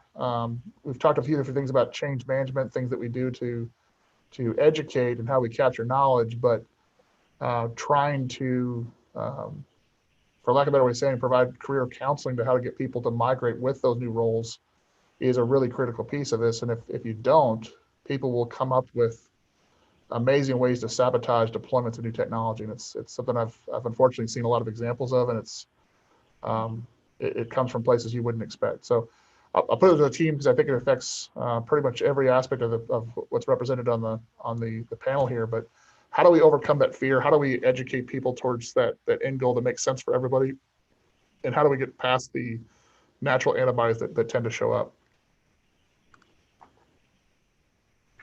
I can speak, Todd, on just a process I had the opportunity to be a part of a few years ago. We went into a project with a client that just said, look, here's the deal. We are going to go to 0 directional personnel on site. MWD, directional drillers, that's the goal. There's no other way to do it.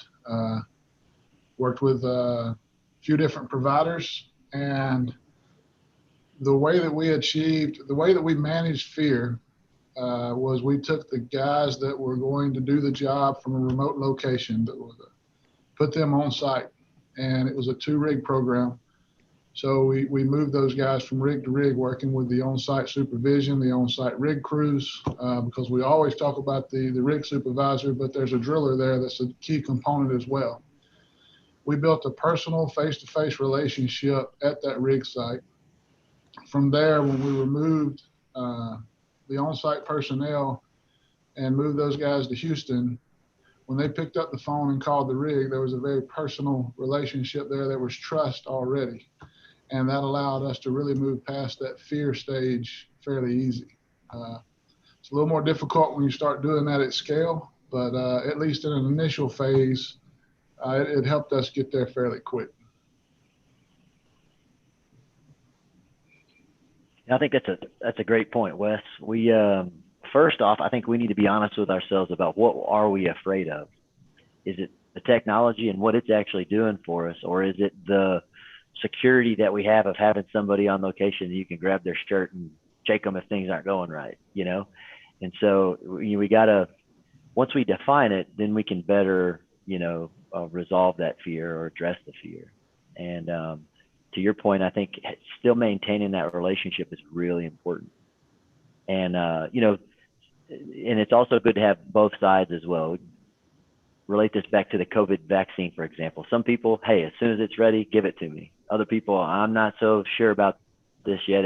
Nobody's ever proved something so fast, right? And so you got to have both of those and then find that spot in the middle. And what you described there of doing, a couple of rigs and rolling it out, I think that's a successful way of doing it. But defining what that fear is, and then being understanding other people's concerns, to Todd's point, right, about the intangible things that we don't address, or we maybe don't realize from people's fear, not of the technology, but not of having doing it the way that we have always done it. Well, I think when you look past that, you start looking at developing directional drilling talent and growing your staff and getting to a scalable operation. One of the things we focused on was once you come into a remote center and you're not actually doing the sliding or picking up the BHA, how do you retain that skill set? If you talk to guys that were directional drillers 20 years ago, they're not ready to go out there and drill a curve for anybody right now. So how do we retain that? So on that specific project, the 2 rigs, we always had one person somewhere in the field that was available to be deployed, or he was back and forth checking in with drillers, company men, whatever. The goal was to start a rotation then so that you came from the field through the remote center and then back to the field. You were always keeping up with what was going on in the field, and you remained an integral part of that process. You were never fully removed to a remote center so that there was a disconnect. And I think that's one of the things we struggle with here at Scientific is trying to understand how to scale that. Well, one thing to be afraid of is if you were to ramp back up, how do we do that now without utilizing some of this model? And so, unfortunately, there's people that have probably left our industry that may not be coming back. And, and how are we, if we don't adapt and change to some of the things that Todd was mentioning before, to this new environment, how do we, maintain the performance that we may have now when, the market does turn around? Yeah, absolutely. I think the adoption rate is something that pops up. This was, if we look at the rig count in the U.S. over the past several months, it's climbing. So hopefully everyone's enjoying some of that. And how do you grow from there? A higher adoption rate of this type of service would truly help us respond to an increase in rig count with more certainty, for sure. Yeah, no, those are excellent points. And, it's been some tough years in our industry, and a lot of really good people struggled through this. And I understand this fear. And I think it comes back into just the core of everything it is that we want to have employment so we can provide for our families. And I can see how a lot of these technologies are viewed as force multipliers. And so they would be potentially viewed as a danger. I come back into, how do we kind of reconcile these different things? And I think it's coming back into the fact, like the flight engineer, I mean, this is happening, it's progressing, this is going to happen. I do share the views of Ian and Wes that this will be a good force multiplier for when we do pick up, if a lot of people have left the industry and don't come back. But I understand the fear behind it. But I do think it's coming. Whether people work with or without it is really up to them. I know we have purposely steered some of our business towards business partners that are keen to work with the technology versus those that have been openly hostile towards it, because it's just a part of what we're doing. And we're looking for business partners that are true partners and are going to be pulling with us and not against us. I think I commented on like the field operators and that transition, right? We need to look at that value. They're invaluable to these projects. And the more you embed yourself, the more you find yourself in a position where you're the management of that team, or you're the technical support side of that area within your company. And guess what? Now you're back at home, you're back with your family, and you're still making pretty good wage. So that transition is, I commented on that. But as a service company going to an operator to push some of this, I think one of the key things is just being fully transparent. You need to have an educated person in there talking about all the roles that the automation or whatever this process or remote operations entails, and go through the exercise of evaluating the risk. And maybe you don't know the financial risk on the operator side, but you've already got their ear. So they're already intrigued. They want to hear what you have to say if you get that meeting. Go through, evaluate the risk, and have a management of change when something comes up. Have your rollout on how you're going to address these problems, because echoing what you've said, this is happening, and it's happening right in front of us. We, as service companies, we're in the state where Garmin was. We have the tools, we have the satellites, we have the maps, we have the expertise. Like, why now, when I go to my cell phone, do I go to Apple Maps? Why do I go to Wave apps? Why do I not go to the Garmin app? You guys were way ahead of everyone. And is it because you resisted that change? And you don't have to accelerate it and try and push the message too hard, but you need to be prepared that Garmin, I mean, now they had to completely change their model, right? They're doing golf watches and they're doing aviation and boats, but think about the missed opportunity. That should be the staple of maps on your phone, and it was completely missed.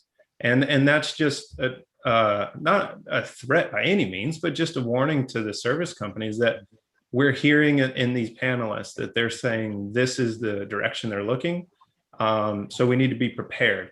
And it's not across the board. There's always the other applications where they prefer the on-site expert, and that business model will move forward as well. But it's going to get a little tighter, right? It's going to get squeezed a little bit. So just committing early and being aware of what's happening around you, I think, is probably the best way to address that fear. So I'm going to change the order of my questions slightly, because I had a question that's almost ideally suited for this to follow up here.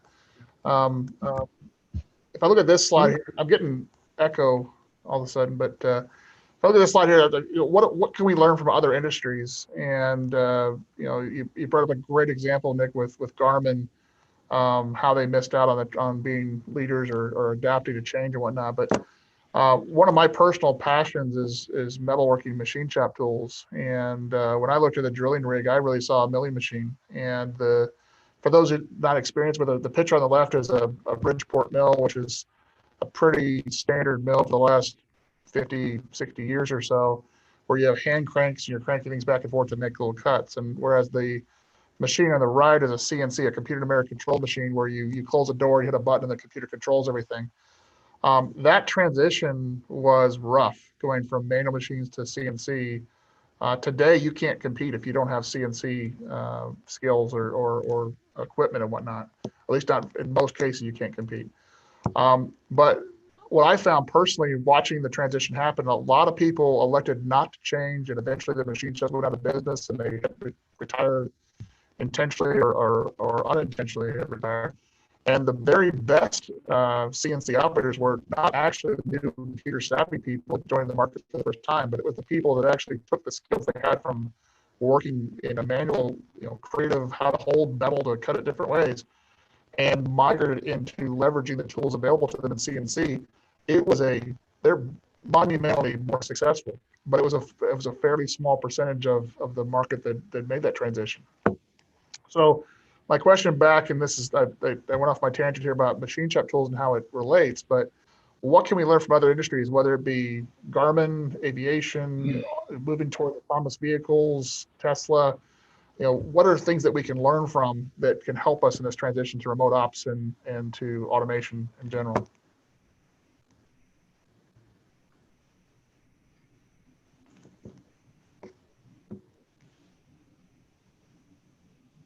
Everybody jump at once.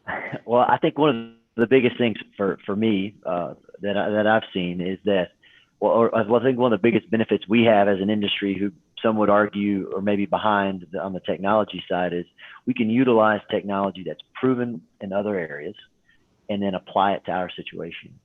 And so I think that's a big learning for us. If we're not willing to do that and use that to help us get there, then we maybe end up being the ones that are left behind. But I think we have an opportunity in that there's a lot of proven technology and software and things that are out there that we can utilize.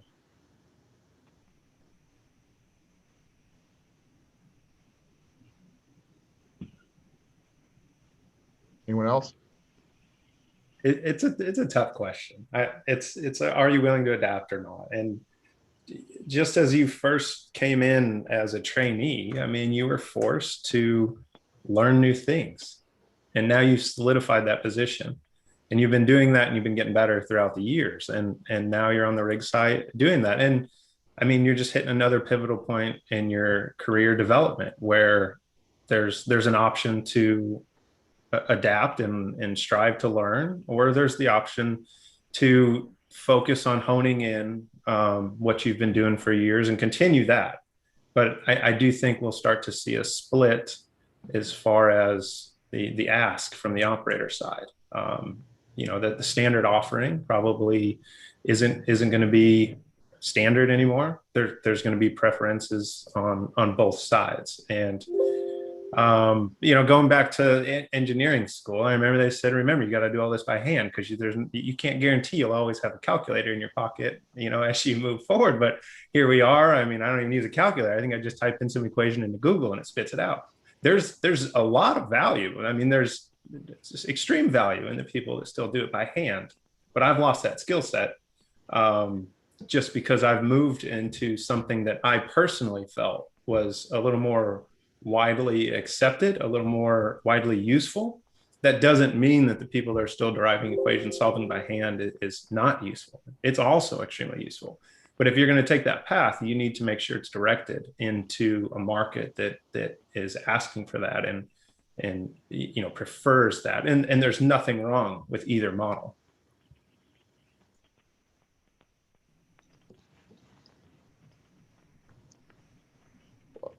In the interest of time, I'm going to jump to the last one I had on here for a question. Hopefully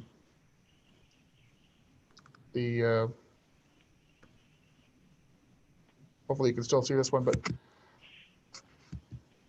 the workload, what's a reasonable workload in this new world? And I say this because we have, remote survey approval on the directional side or on the MWD side, looking for dysfunction. On the operation side, we have watching, drilling or casing runs or whatever it might be in the directional, it's oversight for the decisions that are happening. We're drilling faster and faster. I mean, we're drilling some parts of the country 10,000 feet in a day, which is just crazy numbers. And yet, the workload that are put on these people that work in these remote centers, they're usually watching much more than one rig at a time.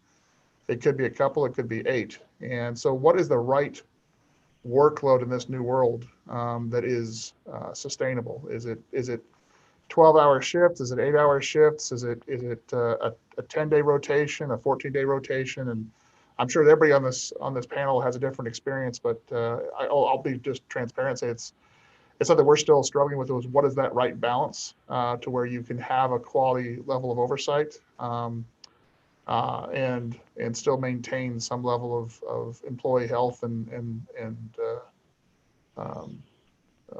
engagement at a high level. So what is that right balance, and what have you guys experienced in your own organizations as far as how to staff remote ops centers, which is obviously there's an economic portion of that. There's also a retention of talent and just being good human, conscious of people's stress and strain. Todd, I can tell you where we're at with it is we're still on a 12-hour model. We still work a rotation similar to what you would at a rig site. And the reason for that right now is our center, most of this goes on in Houston. And as I mentioned earlier in the call, we pulled expertise from various regions to retain that talent and grow a more diversified team. So when I have guys coming from Casper, Wyoming to work in Houston, Texas, it makes sense to consider travel and logistics, 2010 type schedule, 12-hour tower. Talking with the people that are actually filling these roles, that seems to be working. But I do believe that it's a little bit short-sighted to just say we're going to do it just like we did it on the rig right here in Houston, Texas. I think that's maybe a stopgap.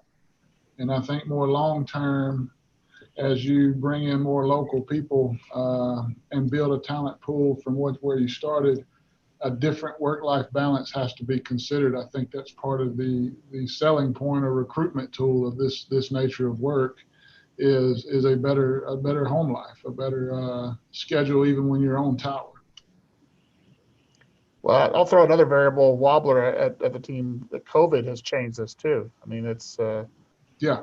There was a significant advantage of having people co-located in one room up until about a year ago, and it became still has advantages, but also has liabilities and concerns and risks. So the work schedule and the hours and days as well as how do you keep people spaced and do they do things more remotely, even for our remote ops. But sorry, keep going, David and Nick, who's next.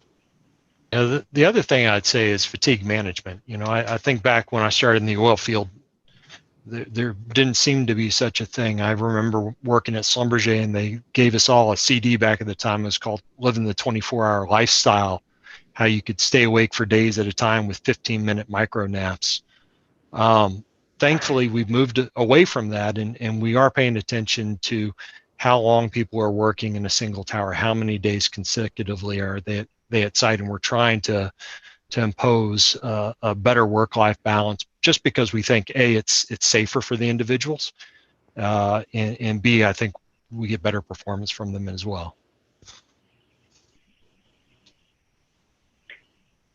Yeah, I certainly think that's valid, David. One of the things that we look at, and people say, well, how many rigs can you support from the remote center with the people that are in there? And what I've learned over the past year, I believe it's more associated with the amount of footage you are putting down versus the amount of rigs, because they can be staggered and doing different operations, and then you get loaded on one, and it's really how much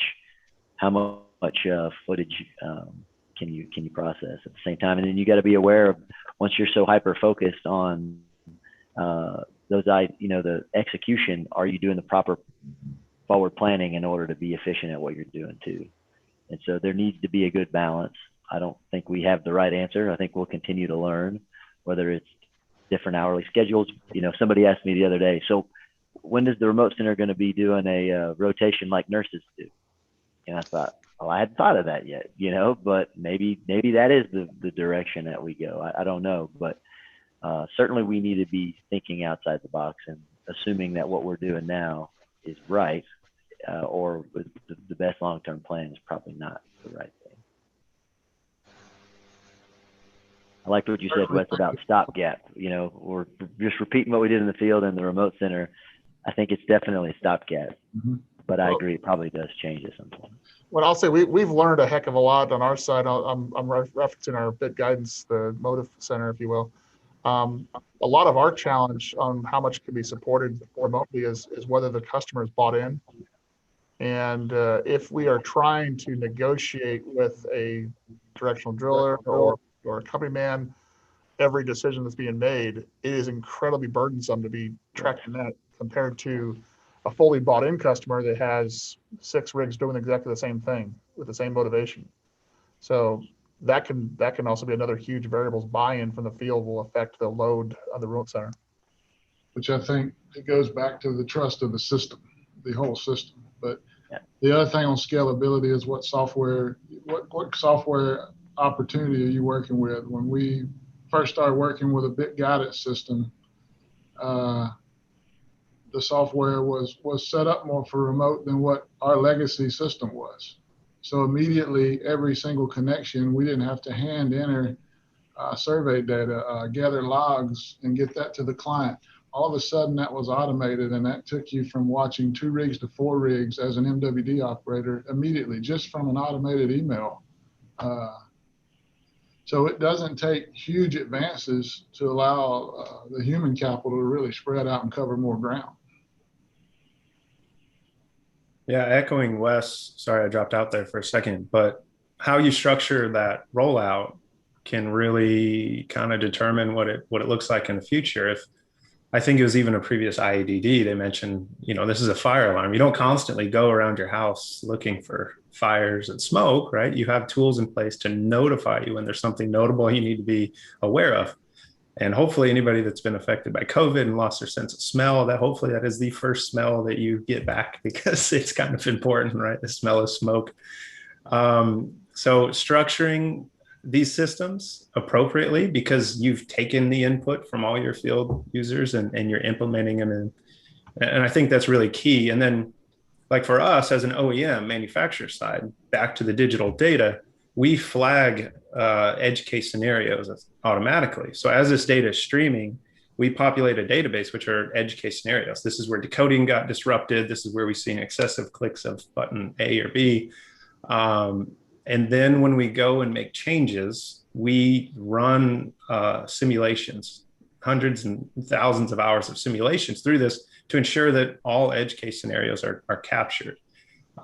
It's never perfect, but it gives you a lot better security and confidence when you release these, because failure is unacceptable in this market. So if you can do anything internally to mitigate that risk before it goes out, that's absolutely key.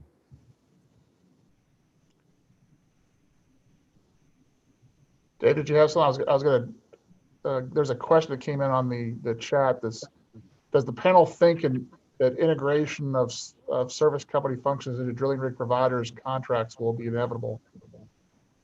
I don't think it's inevitable. And the reason being is sometimes you want to have that flexibility depending on the situation, or maybe you may tie yourself into a longer term rig contract because that's what's required to gain access to that technology, where you're not required to bind yourself for that same term to another service provider, or you may find that you like having the ability to change out service providers if you're not getting the service quality you think that a competitor could give. So I do think there are instances, obviously, where you may choose to do an integrated project model, but I don't think that we're pushing to integrate everything into one rig contract at this point. Yeah, I agree with David. I mean, if that's what we wanted to do, we would just turnkey it and let the drilling contractor make those decisions on our behalf. But unless you're turnkeying, I think you're always going to want to be able to have some options. Cool. And on the chat, Greg also asked the question, how many rigs should one guy look after on a 12-hour shift? And I think that's difficult to answer definitively, because is it somebody who's looking at directional drilling, somebody's looking at full automation, and somebody's looking at survey correction, somebody's looking at qualifying the downhole sensors. I think it really depends on the role. And to Ian, I think it was Ian's point, the feet per day or feet per hour can have as much impact on the load as anything. So if you're drilling at 10 foot an hour, well, you can handle a lot of rigs. If you're drilling 800 foot an hour, it's a different animal. Anybody else have any comments? That I sort of feel like I answered the question, but I'd turn to the panel. Everybody else have a different opinion. I agree completely. Yeah, I think the technology that I've seen out there today, that is 100% spot on, Todd. It's a function of how fast you're drilling. Well, I see that we're at 12 o'clock now, and I was afraid we wouldn't have enough talking to fill up 2 hours here, but amazingly enough, I think we did. And we could probably talk for a bit longer. But Jim, I don't see any other questions on the chat. So, is there anything that I missed there as far as us? There was one here. The workload personnel number ratio also depends on how many types of operations you are trying to coordinate through the ops center, which is kind of what you were saying. You know, is it MWD only, directional only, or, you know, the thing? Are you doing just directional, let's see, drilling, or are you adding in geosteering and mud? Well, that opens up a whole kettle of fish. And Todd, we do have a little bit of time. If you want to take another 5 or 10 minutes, at the risk of branching into another topic where you're now talking about integrating the total wellbore placement and even with mud now, some of the operational considerations, the more peripheral operational things that actually have an impact on what you're trying to do in terms of wellbore placement. Well, you're tapping into something I'm really passionate about. I was afraid of that. Yeah, so I don't know that 5 minutes is going to cut it, but I will say that you know. Well, you can have 10 then. How's that? Well, I was going to say I can't speak on people's time availability, but I think geosteering and directional drilling need to be as closely integrated as possible to hit optimal outputs, and then whether that be people sitting side by side, at the rig, off the rig, software systems working integrated, all of the above. I think there's nothing but gains to be had when geosteering and directional drilling are all coordinated. And unfortunately, if I look at the industry, there is a large portion of the industry where the drilling department, the geology department see almost as adversarial, and it's just really unfortunate. But I think some of the technology, some of the underlying goals of what at least I personally have been working towards over the last several years is to try to bridge that with digital collaboration. And I just think the upsides are huge. I'd love to hear other people on the panel's perspective on this one. Yeah, definitely the directional drillers, the geosteers, there needs to be a really good close collaboration. Having it maybe linked into a similar system, you could see some advantages with it. I will say that I've had friends that have been geosteering remotely for better part of 15 years, so that's not a new thing to do remotely. And those services have existed and operated quite successfully for that period of time. So, but you know, automation is going everywhere, and it's going to be really interesting to see how much of it we can link together as we move ahead. Yeah, I agree with David. We intentionally named our facility the Remote Operations Center and didn't tie it to anything specific to keep it open to opportunities. But definitely the first two, would be geosteering and directional, and then fill in the blank. Ian, when you started that, I thought you were saying you named your firstborn male child. I guess that might be taking it a little bit too far, right? Maybe a little bit too far, but I don't know. Some people might argue with you when they hear me talk about the remote center. That might be. I think that would probably be something we would do. We'll have to see what kind of pictures you actually have in your office, right? You know, which of your babies are you promoting, right? I will. Speaking of the office, I'm actually here in Midland now because the whole, making that face-to-face relationship, we can't lose sight of being a remote center and not putting that face-to-face relationship and creating that relationship that we had, or not losing it. And so if that's any testament to the remote center, we're still traveling a little bit and making sure that we can do some of those face-to-face.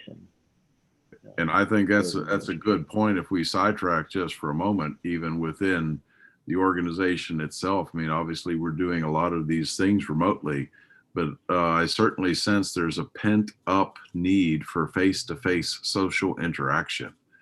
And with all of these things, I don't think you'll ever completely do away with that personal interaction. I mean, we can make it efficient and so forth, but there's still going to be people on people that are going to be making it or breaking it. Definitely agree on my end.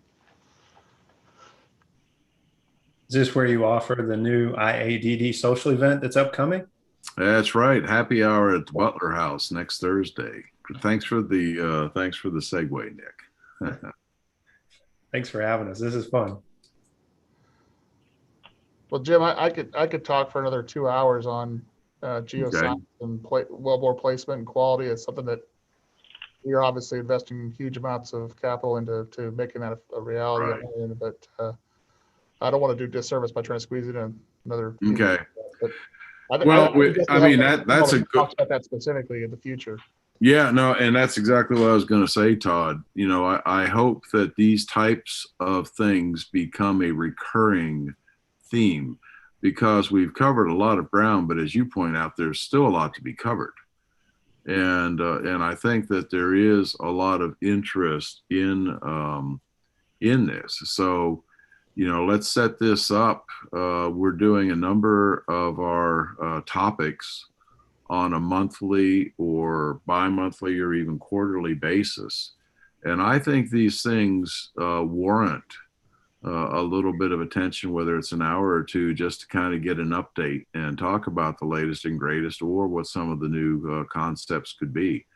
So I'd certainly encourage everybody to, let's do this again. And with that, I want to thank everybody for their participation in this. I think it's been a fascinating round of discussion. And I know Todd was concerned a little bit about whether we'd be able to fill in the whole time. But as you can see, we literally could go on for a while yet. But we'll save some for the next time. So thanks, everybody, for your participation. And we hope to see you again soon. Be safe. You bet. Thank you very much. So with that, we're going to do a little transition here.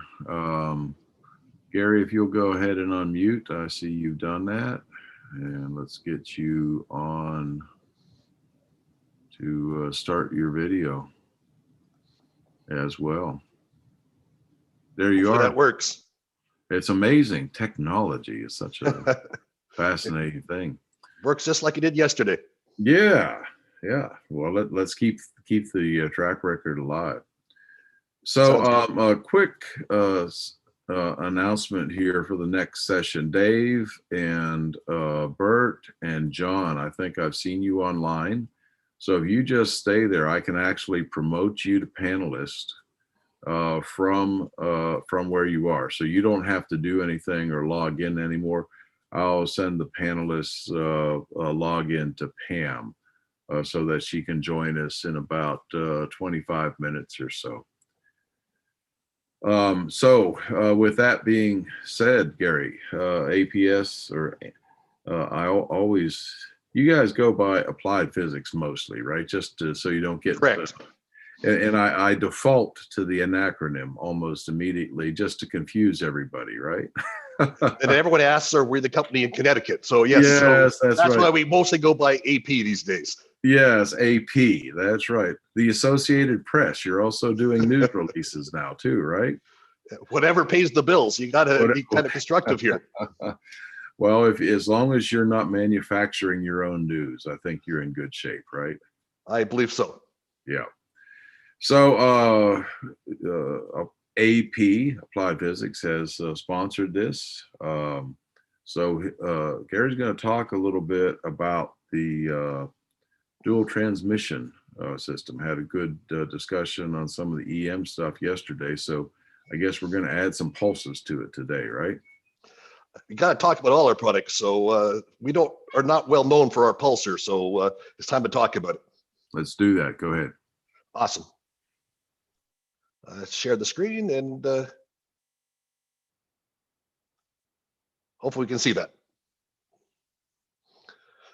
Okay, so yesterday we talked about our new EM G3 system that Applied Physics is rolling out here in 2021. I forgot to really introduce myself yesterday. I think I was must have been a little bit nervous.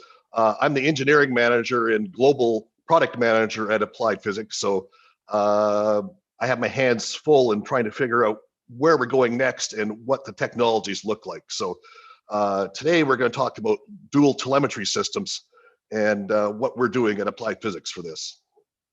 This is the same slide I ran yesterday. Basically says we've been around for a long time and we're going to continue to be around. We manufacture our own MWD equipment, our own sensors, magnetometers, even accelerometers now. And we have offices in California, Texas, and Calgary, Canada. So if you have drilling needs, we can support them no matter what. So I'm going to add a picture this time. I didn't do much pictures yesterday. So this is our dual telemetry system, what we call our AP1250. And it's a little unique in the fact that if you look on this slide, which is maybe hard to see depending how much resolution you have, is that we have a pulsar on one side, usually above hole, and we have our EM system down hole on the other side. And they're connected wirelessly through the drill pipe. And we use a short hop communication to communicate from our sensors on the EM side up to our pulsar, and then our pulsar can retransmit that to surface. We've been using this wireless technology for 10 years in our NearBit products and some other things that we've been working on, and we've really thought that this would be a unique way to offer dual telemetry systems, because everyone else I know connects their systems with wires. And by doing it wirelessly, we have a lot of flexibility, not only at load out time at your shop, but also at the rig. If you need to pick up or lay down a telemetry system, it's a matter of laying down a collar. You don't have to do any measurements. You don't have to do any reconfigurations. It's just, I need pulse in now, put a pulsar in. I don't need pulse in. I want to save the money. I don't need to waste batteries. I don't need to have the extra BHA cost down hole. I don't need to do it. So it really allows us flexibility to deliver the system you need when you need it.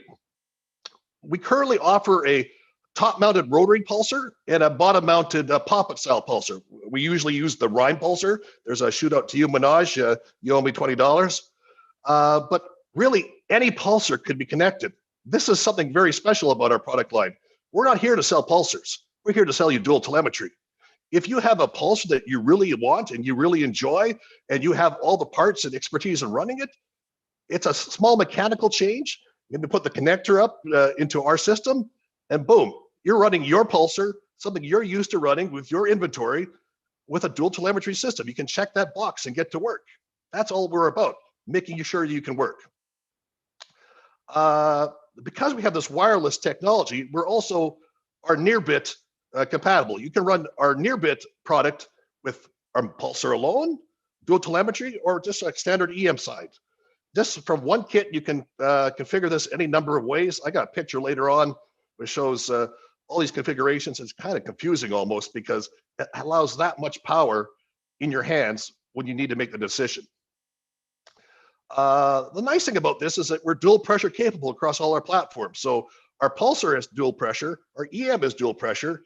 You can imagine having a system where you put the EM below the motor and you can get your bore and annular pressure. And above the motor, maybe 100 feet up, you put your pulsar system and it has its own pressure. You can figure out the pressure drop across your motor. You can figure out how much your motor efficiency is working. If that is interesting to you, you have that ability to put multiple nodes in and get multiple pressures to your system. A lot of people are talking about this for hole cleaning and well placement. It's just something that's starting to take off for us, especially in the Permian these days.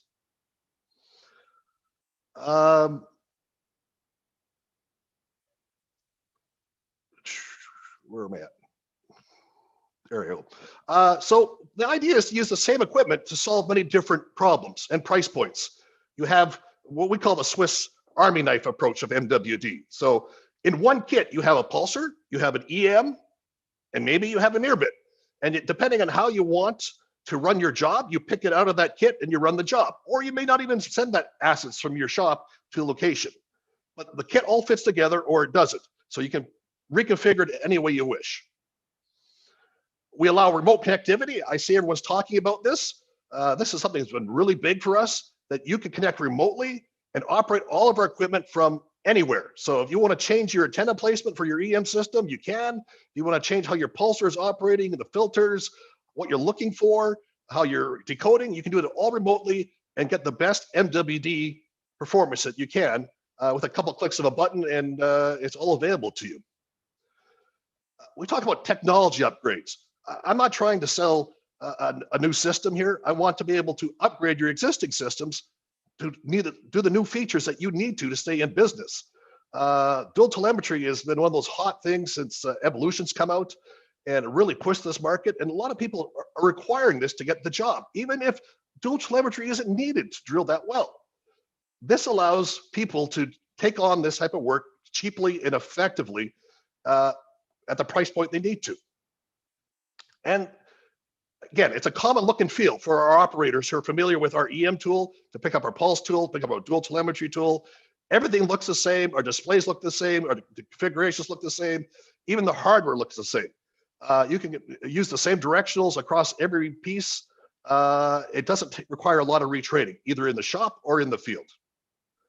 This is the confusing picture I was talking about, all these different configurations. There's 10 of them here, depending if you want a pulsar with EM, with near bit, with rotary pulsar, right? You can put the pulsar above the motor. You can put it almost 1,000 feet back. If you need to on your BHA, you can separate your two MWD systems by a large gap. If that's what you need to drill your job and make sure your BHA is configured the right way. We also support azimuthal gamma across both of our systems. We have two possible configurations. One is an MWD probe, so right where your MWD sits, maybe above your motor, you have a azimuthal gamma. And we also have a near bit where you're 8 inches back from the bit and you can get azimuthal data just as where you're landing. So this allows the driller and geologist to make better well placement decisions given all the various views and gamma counts about the drill string. You can see if the top's coming down on you. You can make a decision if you think that you're seeing some fracturing ahead of you. You can make some drilling decisions to keep putting the well where you need to put it, because that's what matters in this business. I know we talk about drilling fast, but it better be right. And azimuthal gamma has come a long ways to allowing us drill these wells in the right location. So this has taken off for us as well. We also can combine these sources into a common plot and get better resolution and better profile information, both in real time and post-log analysis. So we have memory that we can combine with your real-time data if you need to after to generate some reports for your customers, et cetera, or submit to whoever you need these reports to go to. This is our standard pages. This is where our offices are: California, Texas, Canada. We welcome your phone calls. If you need support, we're here 24/7, and we really appreciate your business. I know 2020 was a rough year, but 2021 looks very bright ahead of us. At least relatively bright anyway, right? It's the start of the year, so it should be brighter. Yeah, yeah. So does anybody have any questions? I think we covered that quite well. Excuse me. I don't see anything popping up here, Gary, so appreciate the time. Reminder to folks that this whole forum webinar has been recorded, and we will have that. We actually have a question that popped up there, Gary. Can you see it, or you just want me to read it to you? Let me click on the button here. This is empowering here. Oh, yeah.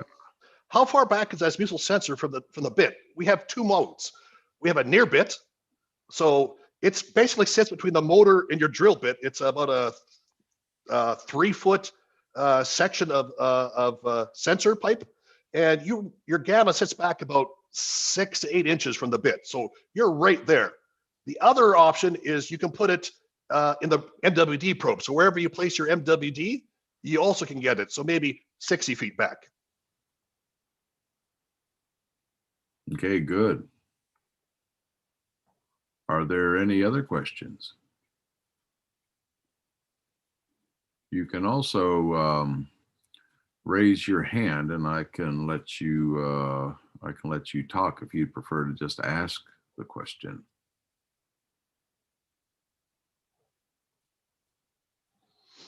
No more? Going once, going twice? Always like doing that. We really appreciate sponsoring your event, and this has been really fun for us to be part of for the last couple of days here, Jim. Darius has been great. Let's do it again soon. I look forward to it. So I pulled in, I'll go ahead and sign you off, Gary, so you can still watch the rest of the session then when you go on. Okay, so if we have about 10 minutes before we start, David Hutchinson will be the next one up. And so what we'll do is give everybody a little biological break, and we will start at promptly 12:30. So we'll see you back then.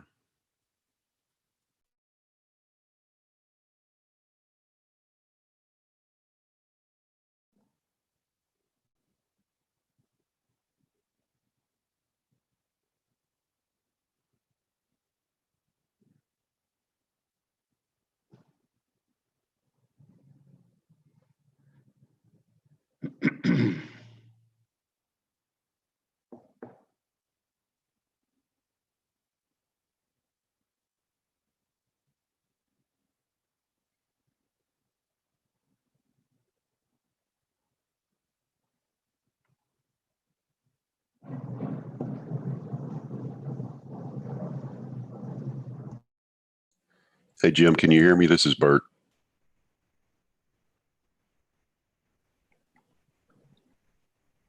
Hey, Bert, this is David. I think he just muted Okay. his mic. Okay. But you can hear me. Thanks, David. I can hear you. Yeah, I can hear you fine. Hear you good. You're on. All right. Thank you. Yeah, you're right, David. I had to unmute myself. You have that great deep radio voice there, Bert. That sounds good on this. That's going to be my second career. Is that right? Yes. Someday. Which musical venue?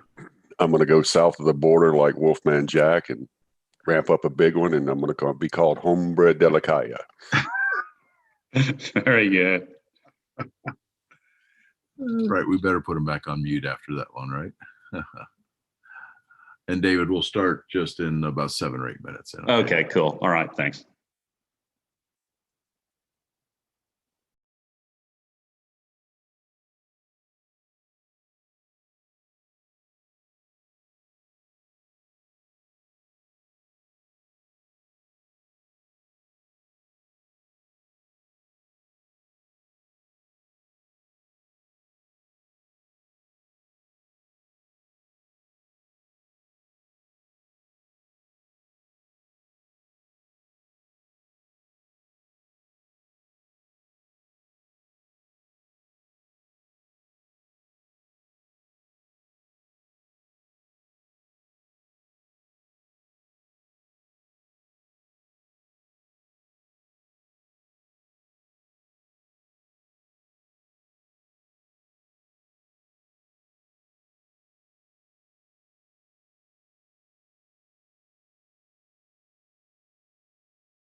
All right, I think we're back to live now.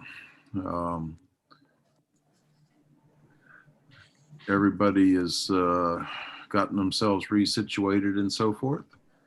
I see we have all of our panel on board. Welcome, Pam. Thank you. Hey, Pam. Hey, Pam. Hi. Hi, guys. I'll tell you, do you have like the bass on, Bert? I mean, you know, you sound, I mean, that you're just like rocking that radio voice. I mean, No, it's just my voice. This is just me, right? I think you may have intimidated John. He hasn't unmuted yet. He's probably afraid to try to compete against that, right, John? But we have, we're going to start off the session with David Hutchinson, the Spears and Associate, is going to give an overview of the industry, and we'll have to see what the crystal ball is showing, right, David? Because I know it's been interesting times, and it's probably been really interesting to try to predict what's going to be happening in the future. So, well, that's what we do, Jim. Yeah, that's right. We'll take our best shot at it. I have this visual, David, of maybe, you know, the old Johnny Carson doing the Swami thing. You know, I remember that. Thing. Yep. So David, Hey, you can John. go ahead and share your screen. Okay.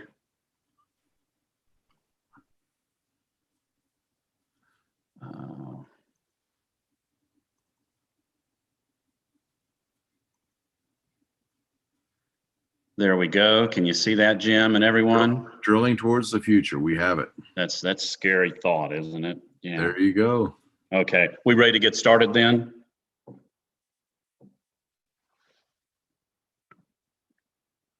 I'm ready whenever you are, Jim. Yeah, you can go ahead and start, David. Oh, okay. Okay, good. Well, thank you. Well, I noticed one thing that I wanted to say before I got started was that I noticed that I was listening to the session 3 presentations today, and it looked like that everyone was working from their office. So I take that as a really good sign, or else their home office looked a heck of a lot better than mine does. So I took that as an encouraging sign that maybe people are finally getting back to a work environment that's obviously going to be a little bit different than it has been in the past. It's a combination of the office, David, as well as putting real clothes on. You know, that's the other part, right? Yeah, that's why we only are from the shoulders up, right? That's right. But Jim, I want to thank you and thank the IDD, and I've said this before. I think it's real important, and especially in times like this, that there's an organization like the IDD that, you know, steps up and provides provides all of us an avenue for communication and discussion and networking. And, you know, Richard and I, you know, wholeheartedly support what you guys are doing, and he would certainly be here today, but he's off and, you know, could not make it today, and sends his best regards. And he said, David, you're doing a presentation on Thursday. And I called you and said, what do you want me to talk about? So let's talk a little bit about drilling towards the future. And in order to do that, I want to try to put things a little bit in perspective, okay? So if we could jump in that magic time machine and we could go back to 1859 and talk to old Colonel Drake in Titusville, Pennsylvania, what do you think he would say about drilling towards the future? So, you know, obviously his perspective would be different than ours, and we tend to view the way we view the future from where we are right now, from our current circumstances. And, you know, that chat with Colonel Drake, it'd be darn difficult to peer into his crystal ball and see what we see now. But let's carry that thought process just a little bit further. Drumright, Oklahoma, not far from where I grew up in Stillwater. This picture's from 1914, just amazing. And I'll show you one more. This is from the Spindletop area, not far from here, actually, around the Beaumont area. And And so what do you think that the drillers in Drumright and Spindletop would think about drilling towards the future? And obviously, again, their perspective would be skewed by their current circumstances. They used to say that the Roughnecks could jump from rig to rig to rig in order to work on those wells. That's pretty cool. A neat picture. And here's a graph from that shows U.S. rig count that peaked at 4,500 rigs back in 1981. And back at that time, you know, the future, December 1981 looked pretty good. I think the number was 4,521 rigs, I think. And this graph is a bit deceiving because it's logarithmic. And so the height of 4,500 rigs over on the left-hand side is really a lot higher than where we are now, which is 350, 380 rigs, something like that, I think. But perspective can also be pretty cruel. And so here's a couple of pictures. The one on the right-hand side is from Midland, Odessa back in 2016. I believe the Halliburton yard on the right-hand side in Duncan is from the same amount of time. And both of these pictures kind of ended up being the poster childs for yet another industry downturn. So that kind of brings us to today. And so before we start booing and hissing at wind turbines that kill all these birds, and they're made from composite plastics anyway, right? And we're not sure how to dispose of them. Yeah, let's do try to put a few things in perspective and talk about where we are now.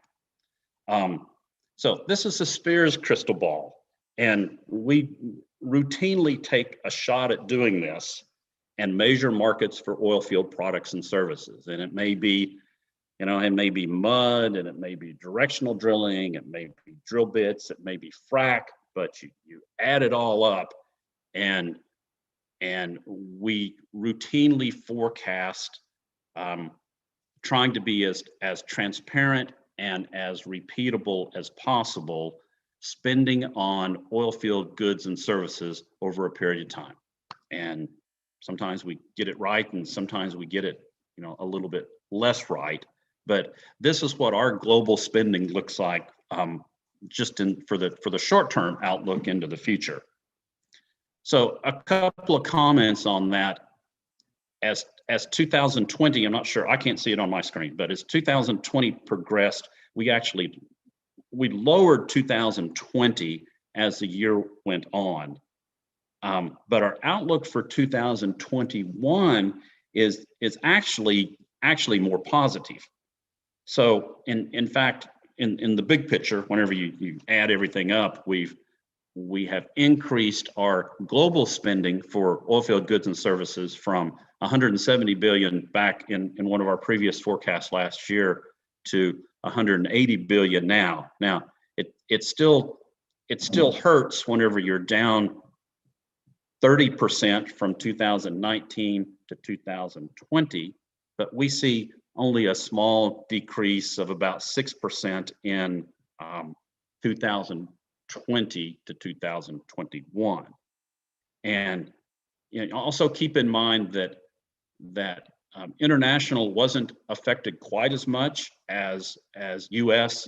and North America took the brunt of all the carnage last year. So what's that mean for the U.S.? Now we track 9 different regions. Obviously, Permian's going to be the big one, and we see oil field services in the U.S. at 37 billion last year, and about the same for next year. But here's, or for this year. I'm sorry, I'm sure. But here's the positive note, and the thing that we need to keep in perspective. A 2021 that's the same as 2020 really doesn't take into account that the first quarter last year was actually pretty good. I mean, it was oil field spending was starting to fall, but Q1 wasn't bad. And so we're looking and are forecasting for increasing revenues as we move along each quarter in 2021. Not sure if I said that right, so let me just try to take a couple of the specific markets that we look at. So this would be directional drilling, U.S. land, and it falls obviously from 2019 to 2020, and only slightly from 2020 to 2021. But if you look at the quarterly numbers show increasing revenues each quarter throughout the rest of this year. Let me look at one more, and then this is U.S. land for drill bits, and it looks very similar. A big drop off from 2019 to 2020, and then about the same in 2021. But you see that quarterly increase, which doesn't mean necessarily that we're in a boom or anything, but it does mean that we're seeing the bottom and seeing improvements throughout the year for the majority of oil field spending on goods and services. It's actually a little bit better on the frac side, on the completion side, because all of the DUCs, drilling and uncompleted wells, that will be worked off. So I guess the takeaway for the drilling towards the future is that I don't think anyone's going to go out on the limb and say this is a boom again, but we can tell you that Q4 2021 is going to look a heck of a lot better than Q2 2020. So wanted to talk a little bit about international. Whenever we put together our reports, David Ott, who's the other David that works for Spears and Associates, does a fantastic job for us, and I'm always bugging him to update this particular slide, because I think every picture tells a story, and this tells a great story. If you think about 90% of the world's oil, thereabouts, comes from someplace other than North America, and historically about $250 billion was spent each year to sustain drilling and completion and production activities to just slightly raise production by about 1% a year. But if you look in, but in about 2017, with the collapse of oil prices in 2016, 2017, for the first time, international spending dropped below U.S. domestic spending.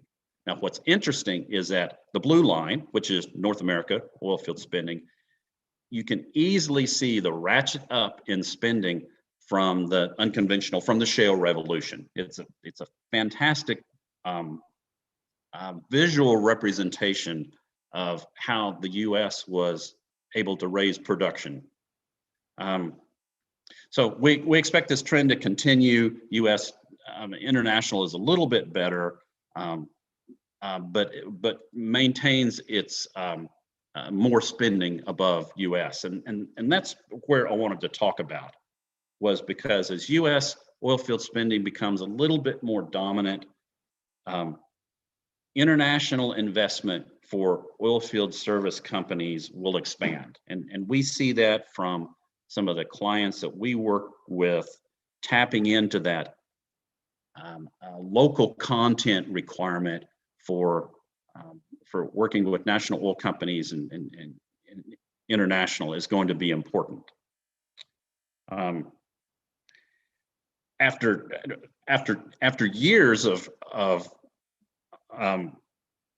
working primarily with the big oil field companies that dominate, well, Schlumberger and Halliburton and Baker and Weatherford, the national oil companies are looking for a change, quite frankly, and more the NOCs want to see local content. They want to build their own infrastructure. Saudi is a good example of that. and they've been very supportive of building up their own internal infrastructure. But there are other Middle East and other West African NOCs as well that are trying to build up their local content, and at the same time, they don't always have the technology and the expertise and the equipment, for that matter, to do it themselves. And that's where the opportunity for Western Oilfield Services comes in.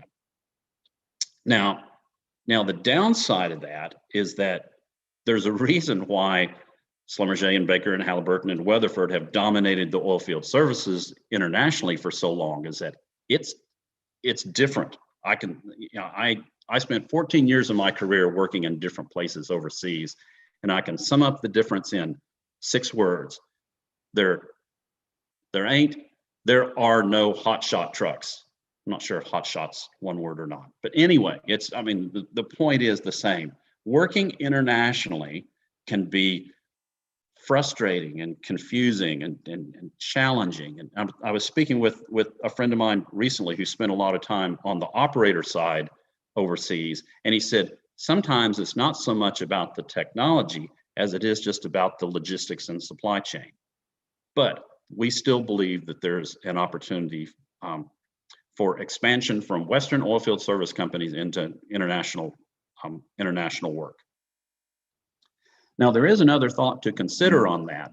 I think everyone would agree that the big crew change is come and gone. Elvis has left the building, right? But a lot of times the experienced people within oilfield service companies were the ones who had international experience, and a lot of those folks are gone. And so I think that's just the law of unintended consequences at maybe just when you need those people the most, they may not be available. But, perhaps you just move on and, you handle things the best you can anyway. So anyway, our drilling towards the future takeaway on this recognizes that there will be increasingly more international opportunities for Western oilfield service companies, and that in some cases the want to have someday I want to work international may in fact be we have to go international just to survive. Well, that's a thought. So just a quick comment on lateral links.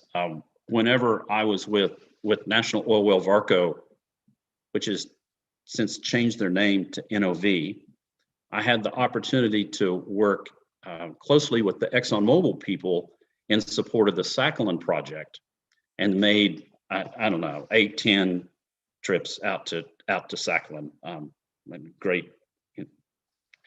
Some great travel experiences, I can tell you that. But anyway, ExxonMobil at that time was drilling step outs, not horizontal wells, but step outs at 13,500 meters. And I believe I looked just preparing for this. I think they're at 15,000 meters now. That's just unheard of. Over 49,000 feet. And now I know that's not a horizontal well, but I think whenever we look at how lateral lengths have changed in the US, we've seen a huge increase. And so here's a graph on the left-hand side, 2014, at about 25% of the wells that were drilled in 2014 had lateral lengths of 4,000-5,000 feet. And now just roll that forward just a few years to 2020, and nearly the same percentage of wells that are drilled in the US now have horizontal lengths of 10,000 feet. And I think it raises a question of how far can we go? Rig equipment, downhole tools, efficiency have all combined to make, you've heard the expression drill baby drill. And I've had conversations with Paul Pastusik, who I hope's listening today, about the importance of drilling far and drilling fast, but also drilling a decent borehole. And so instead of the drill baby drill, maybe we ought to be making sure that the slogan is complete baby complete, or produce baby produce, because it doesn't do any good to drill a 15,000 foot lateral if you can only produce from the first 10,000 feet. And so my point is the ability to drill as far as we want to needs to be weighed against the ability to actually produce something. So my drilling towards the future takeaway from that is that I have no doubt, we have no doubt at Spears, that we will continue to drill further and faster and with greater precision. That's a lot of the discussions have been about that over the past couple of days. But drilling towards the future also has to recognize and address the question not only of how far we can drill, but how we can economically produce from those long laterals. Okay.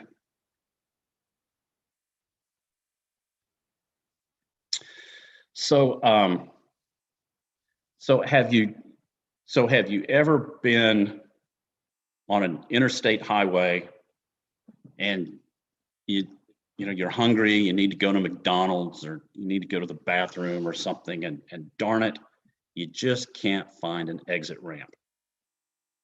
The lack of an exit ramp is one of the pitfalls of the information superhighway. And I'll give you an example. In our business, the early introduction of wired pipe could provide data at an astounding rate compared to mud pulse telemetry. But at the time, no one knew what to do with the data once they got it on surface. Now that particular issue has been resolved, and there's plenty of companies now that can integrate their equipment with wired pipe, but it still illustrates the dilemma, or the point that data just for its own sake is just data. And I was listening to one of the presentations earlier today, and Todd mentioned I think pretty much the same thing, was that data needs to be digestible and it needs to be actionable. And his question to the panel was how do we make data useful? I think that the ability to manage data is obviously a big enabler of automation. And in talking to some people and preparing for this, Jim, there was the thought that there is the question of monitoring data, and there's also the question of using the data to do something to affect value within the drilling process. And I'll give you a quick example. We all know Matt Isbell with Hess, and I was in his office a few years ago and visited his remote control center. I know session 3 talked a lot about remote control operations centers. And at the time, Hess was actively running 4 rigs at the time up in the Bakken, and they weren't just monitoring the directional drilling operations; they were actually running them. And I remember being so impressed with that. And so, the thought, I think the thought's the same. Data for data's sake doesn't do anyone any good. I'll give you one other example. I listened to a presentation just the other day by Kevin Neveu, who's the president and CEO over at Precision. And they have 40, I think that's right, I'm not sure, 40 rigs that are fully automated with automated operating systems and apps and all. And it's Kevin's belief and I guess Precision's objective to provide something that's value added into the drilling process and to the customer. And I think that's a great thing. I think that's fantastic. So here's another drilling towards the future thought that I think drilling towards the future will increasingly recognize that the information superhighway has to have exit ramps. And at the same time, I think we're going to see rigs become much more automated. And maybe just a step away from the drilling process, there's another thought that if we're looking at the whole well manufacturing process, there's plenty of other operations like coiled tubing and wireline and snubbing that would seem to be just low-hanging fruit for data manipulation and automation. So okay, on to something else. So a couple of years ago, I joined an advisory board for a company that repairs, refurbishes frac equipment. And when I did, I went to my business partner, Richard, and said, Richard, do you have something that I can talk to these folks about? Because when you join a board, you obviously want to bring something to the table, right? So they don't think you're, it's like whatever. And he said, sure. His suggestion was to talk to them about ESG.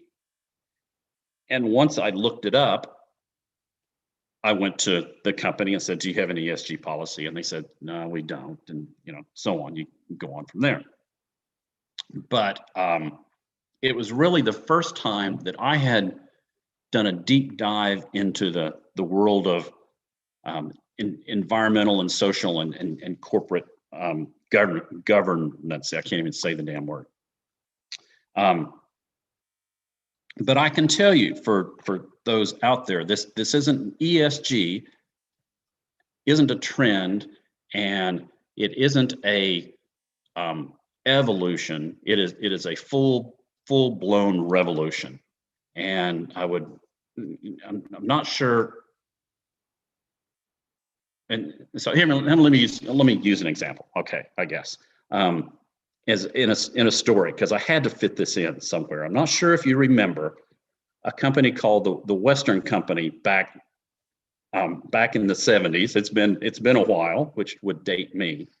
But the Western Company was based in Fort Worth, Texas. It had a very eccentric president CEO named Eddie Childs, who you might have heard of, might not have. He owned the Texas Rangers and ended up selling the Texas Rangers to future President George W. Bush at the time. Anyway, Western ran a commercial on TV designed to encourage people to get involved in the oil and gas industry, and had this little old lady, in a white jumpsuit and hard hat, and she was touting the benefits of the oil industry. And the tagline was, if you don't have an oil well, get one, because you'll love doing business with Western. So long story short, great commercial. They don't make them like that anymore, but the revised slogan for what we're talking about should be, if you don't have an ESG policy, you need to get one, because you're going to need it. There are two sides, and I want to talk just a little bit more about ESG. There are really two sides of the ESG discussion. One's about investment. BlackRock, who is the world's largest asset manager, they have trillions and trillions of dollars under management. They recently went to their clients and customers to try to better understand the whole sustainability and sustainable investing discussion. And their findings were pretty clear. The shift towards sustainable investing is accelerating. And what that means to us in an industry that's currently really starved of capital is that investment money that flows into our business will be increasingly evaluated in terms of sustainability and the ESG in the ESG world. And the other side of that is of the ESG. So there's investing, and then there's also policy. And I put it to you like this: does ExxonMobil have an ESG policy? You bet they do. Does Chevron have an ESG policy? You bet they do. And why do they have an ESG policy? Well, it's because their stakeholders and their shareholders are demanding it right now. And what that means to this audience is that increasingly your ability to get work will be evaluated on the basis of operational excellence and experience and pricing and HR, but also, yep, your ESG policy. So the drilling towards the future takeaway on this is that we all need to recognize that ESG, environmental, social, and governance, is going to be a dominant investor theme moving into the future. And drilling towards the future also means that purchasing decisions for your goods and services out in the marketplace will not only be made on the basis of technology and operational excellence, but on the basis of ESG. Okay. So here's my big finish. Okay, so with a new administration in place that seems to be governing by executive order, I think they're 40 now. So executive orders left and right, and for most of us, we'd probably say mostly left. It's easy to be pessimistic about drilling towards the future. But as my favorite Notre Dame football coach and TV commentator Lou Holtz says, nothing's as good as it seems, and nothing's as bad as it seems, and somewhere in between reality exists. Now, obviously, we work in an industry in transition, but I want to leave you with a thought as we drill towards the future. Next week, I'll be making a presentation to a sister industry organization that I won't say who, but the audience will be much different than who I think I'm talking to today. It will be the University of Houston chapter, and so it will be a group of young men and women who no doubt are wondering why they spent all of mom and dad's money to get a petroleum engineering degree, right?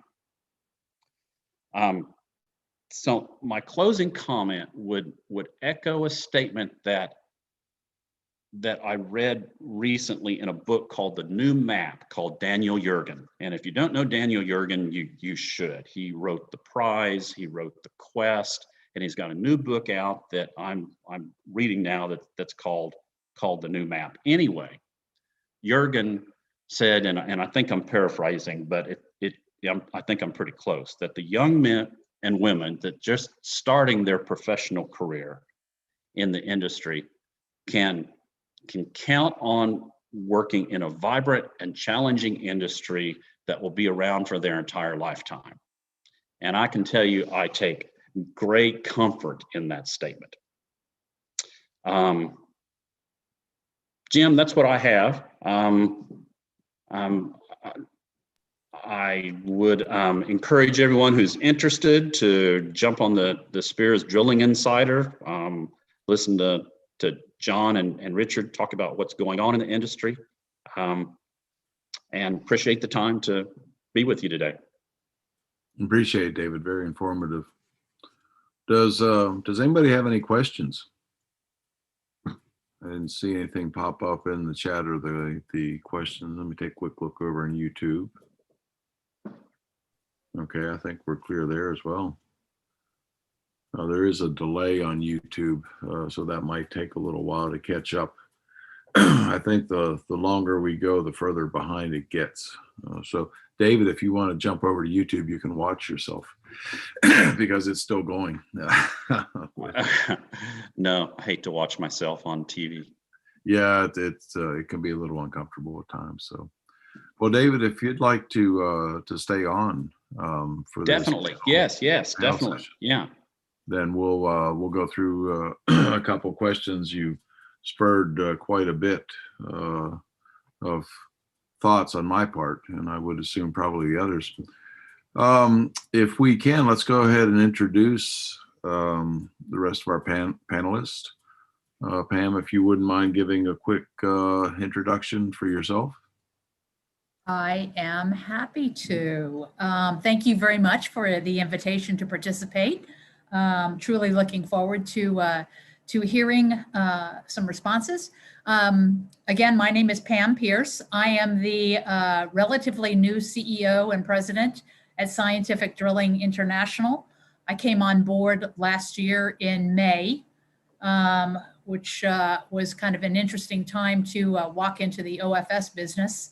I am an E&P person by background, petroleum engineer from the University of Oklahoma, and spent about the first 15 years of my 35-year career as a drilling engineer working around the globe on drilling engineering projects, and then moved into a variety of management levels. I am an ARCO alum, ARCO Vastar alum, and then moved on into the financial business development and did a few other things.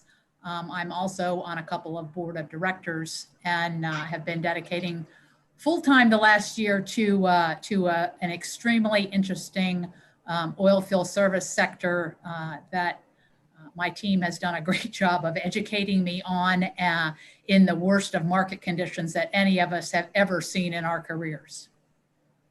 Talk about a baptism of fire, huh? Absolutely. It has been drinking from the fire hose from day one.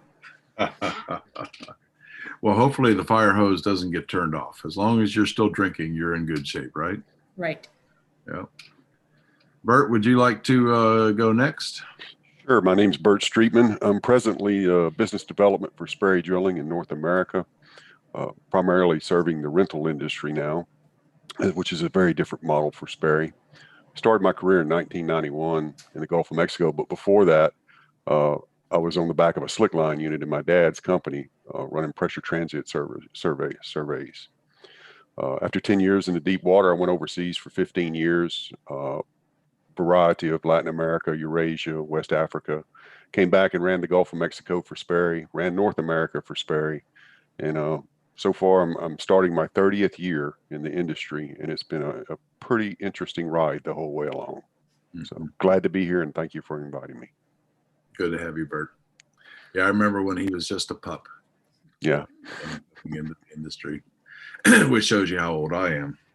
Right, John? I think we're of a similar longevity, aren't we? We don't know. We don't need to go into exact years, Jim. Okay, as long, and we won't count the hairs either. You know, to That's right. go from there. I think there's a cause and effect relationship. Dave could probably do some kind of graph along that. You know, the longer in the industry and the follicle content that's on your head when you go through it. So, John, if you would give a little background of yourself, please. Sure. I'm the vice president for drilling and completions for Oxy's onshore resources and carbon management business group. It's basically U.S. land. So yeah, I've been with Oxy for about 15 years now. Started out with Exxon, and a long time ago, Pam, I remember running the Scientific Eye to kick off with a Dynadrill back in the olden days. That was a long time ago. Yes. I thought we weren't going to date ourselves, John. Well, I think most people don't really know what I'm talking about. That's an inside joke for yes. But I've worked in drilling most of my career. I've spent time in operators and also in service companies, and a lot of time working with software and data systems. So this is great. I love that today we're finally getting to do the things that I was thinking about would be great right when I got out of college, and it's taken decades for the infrastructure and technical capability to grow to the point where we actually can do these things. So, yeah, it has been a long time coming, but I particularly like the slide that David had with the lateral lengths from 2014 till current. And I remember being out in the Permian, heck, this would have probably been about 16, 17, and 10,000 foot lateral length. And I was thinking to myself, you know, just 3 or 4 years prior to that, that would have been an SPE paper. And now we're doing these things commonly at great efficiencies. And that might be a good place to start, folks. If you know, we have seen tremendous efficiency improvements in the industry as well. A well that would have taken, you know, 25, 30, or even 40 days, we're now down in the 10 to 12 day range. You know, what are your experiences, and what would you attribute those types of improvements to? I'll jump in. I mean, I'm game to start. I would think it's the evolution of any new technology that we've ever developed in the oil and gas industry. It's exactly the same story. Take your pick. Whether it was gravel packing, sandstone reservoirs in the Gulf of Mexico, or doing frac jobs, or drilling lateral wells. We started out on the curve, and it was very quickly identified that we had to get better at what we were doing. So I think as an industry, I think we are typically and well known for our capability to take a particular problem and enhance and engineer better and better efficiencies as we move down the path. The other thing that I think kicked in with regard to the lateral length and the capabilities and the enhancements that we did to the drilling operations of getting better, faster, cheaper was strictly economics. I mean, we're all in this business to make money. As I tell my team all the time, the technology is great, but if we're not making money with the technology, we might as well leave it on the table. So the E&Ps, I think the E&Ps drove the oilfield service sector to do it better, faster, cheaper. And that's where we are. We responded. If there's one thing that I'm finding out of being a new CEO at an OFS company, it's that if an E&P throws a challenge out there, and John, I'll say that when Oxy throws a challenge out there to us, by gosh, we jump on it. Yeah. And it doesn't take us long to respond to a solution to the challenge that's offered. And you know, Pam, one of the things that I've observed is that technology tends to leapfrog different technologies, and I'll think about drill bits, for example, that became more and more aggressive in the ability to drill long laterals, but they were tearing up motors. And so what did the motors do? They came out with high torque motors that could handle all the torque that was generated by the PDC bits. And I think that's important as technology breeds more technology innovations. Yeah. Yep. Yeah. And Pam's correct. You know, the E&P companies, they drove us. You know, if you know, you're using one type of equipment or technology, then you're trying to be a fast follower and catch up. And again, one of our mainstays at Halliburton is listen and respond. And when somebody throws a challenge out there, you listen and you respond very quickly, or you're not going to be in business. So the motor side, we've seen extreme, you know, we're talking 7.25-inch motors now hitting. But the question is, where is the trade-off for capital investment and capital velocity? Because if you don't have both of those, you're not going to be in business very long. Yeah, and in the drilling world, I think the overwhelming biggest technology difference over the last few decades has been bits. You know, decades ago, there were thousands of roller cone bits made every month. I think one company was making over 5,000 a month, and now they make more like some tens of roller cone bits. Yeah. Not even hundreds, just tens. We used to chart the percent of PDC versus roller cone bits. We quit because there was just we didn't run enough roller cone bits to make a dent on the chart. We ran more hybrid roller cone PDC bits than we ran regular roller cone bits. And the cutter technology has changed so much. and improved so much that, whereas years ago we'd have a container full of bits. Now we've got like one bit sitting on the ground to get to run. And if we don't drill a whole section with a bit, we're a little bit annoyed. We find it very frustrating when we have to make a trip to change the bit in the middle of a whole section. The other things that have changed, of course, the rigs with AC systems and control systems and much better design for faster moving, those have made a big difference. And downhole tools have made a big difference, to me, mainly in finding out what's going on. And the last number of years, we've learned a lot more about hole spiraling and vibrations, and understanding those and how to design around those things has added a whole new dimension to drilling engineering that did not exist at all decades ago. And that has been a key enabler to making the bits hold up and making the other downhole tools and motors hold up long enough to be able to drill whole sections. But all of those things together have made like a really incredible difference, even in just the last 5 years. Yeah, I think to further what you're saying there, John, the folks in the service industry have talked about, the request and the demands for further performance. From your standpoint, what's been the driver as an operator for these performance enhancements? How were you setting the goal, so to speak, as you were going forward? So, we're intensively cost driven. The cost of drilling and fracking of unconventionals is something at least 60% of the total capital for unconventional development, maybe as high as 80%. But it's the big share of the CapEx for unconventional. And the wells, have a high producing rate and decline rapidly. So the economics of most unconventional developments are highly dependent on the cost of the drilling and completing the wells. So the lower the cost of the wells, the longer we get to stay in business, and the more wells we get to drill and oil we get to produce. So we get very intense pressure to do things to drill our wells faster, slim down the casing design, take out casing streams, maybe take a little more risk than we used to do. But we drill enough wells that it pays off. So that's one big thing.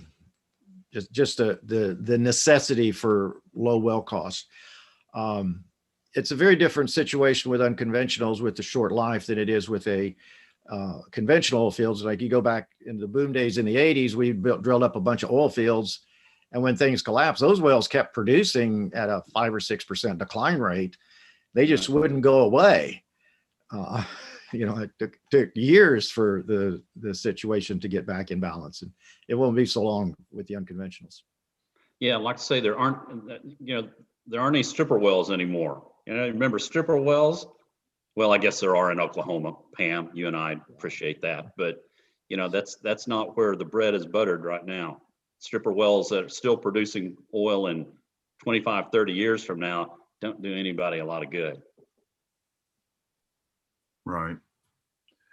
Well, the dynamic in that respect is certainly there, because we've had to you have to keep drilling, otherwise, like you say, John, the decline in many of the unconventionals is to a point where that production goes. And of course, there's been geopolitical pressures as well to get production up, be energy independent here in the United States and those types of things. So I guess that's really where the impetus has come. So, a follow-up question to that is, are we essentially drilling ourselves out of business? Have we become so efficient at what we're doing that we can't, we've got 370 or 80 rigs going now, down 400 from this time last year. Do we need 900 rigs again? Will we get back to that point? I'll jump in, Jim, on that one. Okay. David showed a very good graph. It went from 4,500 rigs to 2,000 rigs. Realistically, with the efficiencies that are going on and drilling towards the future, is 500 rigs the magic number? I don't know. I don't have a crystal ball, but the efficiencies are still evolving as we go forward. You know, and when you talk about investment, there's no lifeline coming from Wall Street for capital. Okay, so we have to be very diligent about what capital is spent. And the other flip side of that coin is, if we can't make money, we're not going to be there. We have to go where we can make money, and that's why we try to partner with companies, organizations, whatever, whoever we work for, that we can make money. And it's going to be very interesting as this, you know, is this a rise, or will it continue to go with the price of oil coming up? And will the operators put in production hold so we can get out of this and try and keep that price of oil level so everybody can make money? I think we're probably going to drop a couple million barrels of oil a day. I think that's what the carnage is probably going to come out to be. And we over here at Spears tend to be pretty conservative whenever we look at oil prices.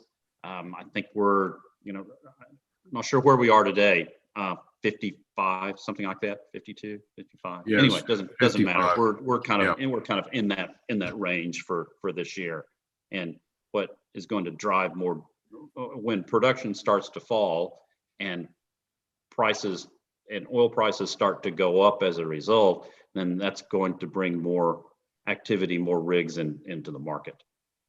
But unfortunately, we don't see oil prices, barring some kind of big event, departing from a fairly narrow band within the next year or so. You always have to put the geopolitical event to caveat in there when you're doing that, right? Who knows what happens in the Middle East, for example, you know, and with the impact that can have as well. So. Well, and some of what you were just describing is just the simple math, right? It's just the simple math. I mean, for example, I'm on the board at Laredo Petroleum, and one of our numbers, we used to say that if we could drill 3,500 feet a day, we would be knocking it out of the park at 3,500 feet a day. Scientific, we just finished for an operator in the Permian at 6,000 feet a day. We drilled 6,000 feet of hole in one 24-hour time period.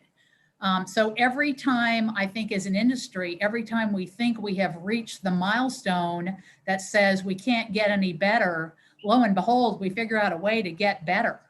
And I think the innovation of our industry, I do agree with what Bert said. I think that's a concern that I have, is that at the levels of capital investment that we have right now, at the discipline that the E&P operators are demonstrating with regard to returning money to their shareholders, are we going to have enough investment to continue to get better and do it faster, cheaper, better, incrementally like we have in the past?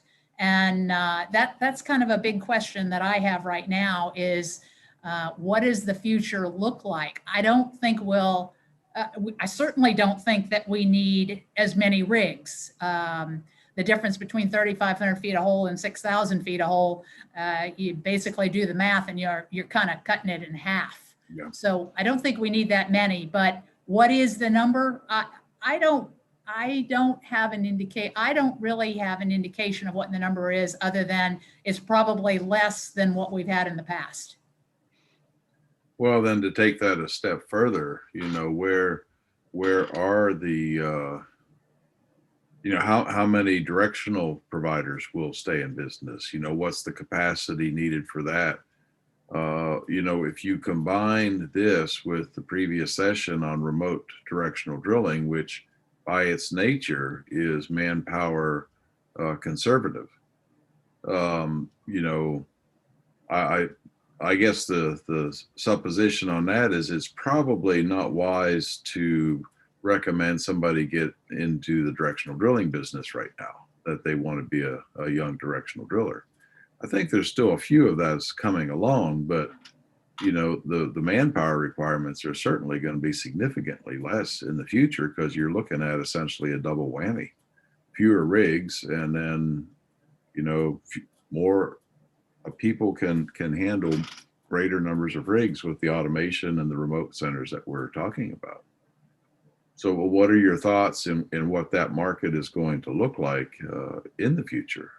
I mean, we can talk about it from a personnel standpoint as well as from an equipment standpoint.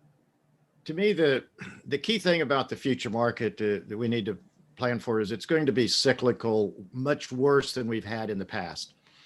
I think we're going to have shorter cycles, and it'll be pretty extreme and intense during the time that we're in, you know, a high price environment. But with our unconventional wells, we put a lot of wells online, we get a lot of oil, and we balance the supply with demand fairly quickly.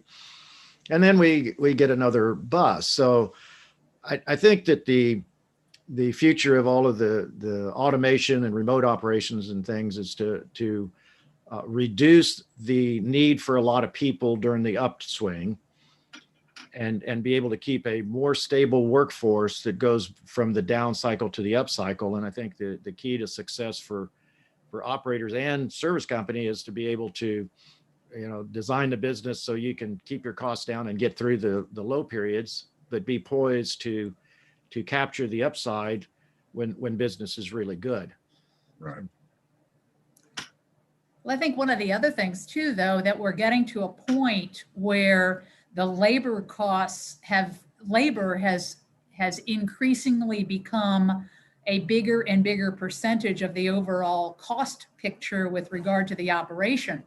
And as you start working on what are the toggles that you can move to adjust the cost equation, labor is increasingly the one item that you can impact. So we got to do something to get people off of rigs. We can't afford to have 2 directional drillers and 2 MWD operators and a rotary steerable operator. We just absolutely cannot afford to do that, because it just drives up the overall cost of the operation. So with the efficiencies that we've got on the equipment side, labor is becoming I think it's becoming one of the big toggles that we have to optimize on the labor side. Yeah. Yeah. And you know, automation is moving faster than I think your last discussion had, Jim. It's moving fast, you know. And imagine this, imagine a drone going out and surveying a pad, and then your fleet showing up autonomously and parking in the spot to do the frac job. You know, and what do we have in automation? You have an economy of scale. You can scale up so fast, it's unbelievable with an automation. So I really believe that automation is going to move so quick, it'll be one of the big toggles that gets flipped going forward. Yeah, That was the point that, I'm sorry, you go ahead.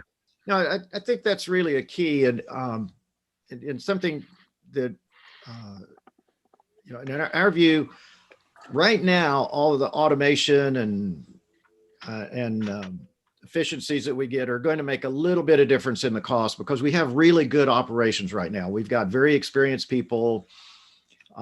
They work really well. We drill record wells. We have record stages per month on our fracs. But the next time we get a little bit of a boom and we get a big upswing, we're going to have, you know, a whole bunch of new people being sucked in, and we're going to suffer through a intensely expensive learning curve if we don't capture the knowledge into automated systems, like Bert was saying, to be able to just apply it automatically, and then also concentrate it into a fewer number of remote experts who can apply their expertise across multiple operations instead of having one person on a rig. And, you know, for us, we only have a few people on the rig that supervise the operations, but even for us, you know, that would apply to us, where we would need fewer people to manage the supervision of the rigs during an upswing. But I would think for drilling contractors and service companies, you know, I would be looking at how to restructure business so that we could keep the complex, specialized drilling knowledge in the hands of a very few people and very automated systems, and structure the jobs to be more generic trades, so that when business is up, we can suck people in from other industries pretty easily. And when activity goes down, their skills are more applicable to go to another industry. You know, somebody who knows all about mechanical specific energy and bits is probably not a big thing for a resume when you're trying to get a job in construction or manufacturing or something. So I think there's things we could do in the industry that would give us a lot more capability to manage the up and down cycles. I'm going to follow up with a question. Pam was alluding to it, Bert as well. But what are you investing in currently? John, you were talking about some of the personnel attributes and the workflows and so forth. Is that something that Oxy is actively investing in? Yeah, we are pretty intensely interested in all aspects of automation in our drilling and fracking sites, automating the drilling process, which is achievable today with, as far as automating the top drive drawworks and pumps, that, and control the drilling process and the pipe lifting process. Pipe handling is a little more difficult level to go to. Automating a lot of the data, getting people off the rigs and working remotely, those things are important. And, the thing that we struggle with right now is it's kind of hard to buy stuff. And there's a tension between what we need and what service companies need, because what we're talking about doing requires pretty complex systems. And that means they're pretty expensive. And in order to make them, to keep the price more attractive, you need to spread them around across a lot of operations. So from the service side, you would like to use all your systems on every operation. From our side, we want to have our systems on every operation. And so I think the key is we need a lot more industry standards on data exchange to facilitate different systems working together. And we have that with WITS-ML for well site data, but we don't have anything that really works for planning data and operational metadata. I envision a cement truck drives up on location, it automatically connects to the wireless, transmits when they arrived, how many trucks, how much cement, how many people were there, data through the job. When they leave, it's kind of an end of job report. And then we've got all the data that we need from that cement job to both do engineering analysis and also to validate the invoicing. It's all automatic, but we have no way that right now, there's nothing in the industry right now to standardize something where any of multiple different cementing companies would connect the same way, or directional companies. So that's really the barrier that I'm, struggling with, is how do we get everything to talk to each other?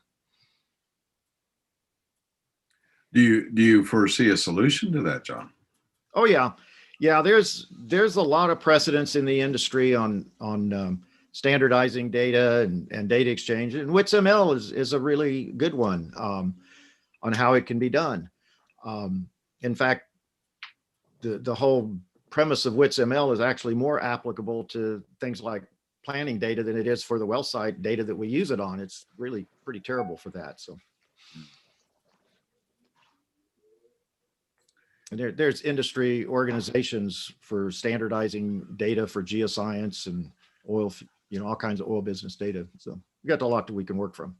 I think I saw a note from Ken Miller today with Erdos Miller, something about the WITS-ML and different communications protocols and standardization as well. So that's fresh in a lot of people's minds. Pam? John, just a question for you. I think one of the things that I've been struggling with, and I'll put my E&P hat on along with my OFS hat, is just the whole data analytics. The data analytics, the comment was made earlier, David made the comment earlier about data needs to be digestible and actionable.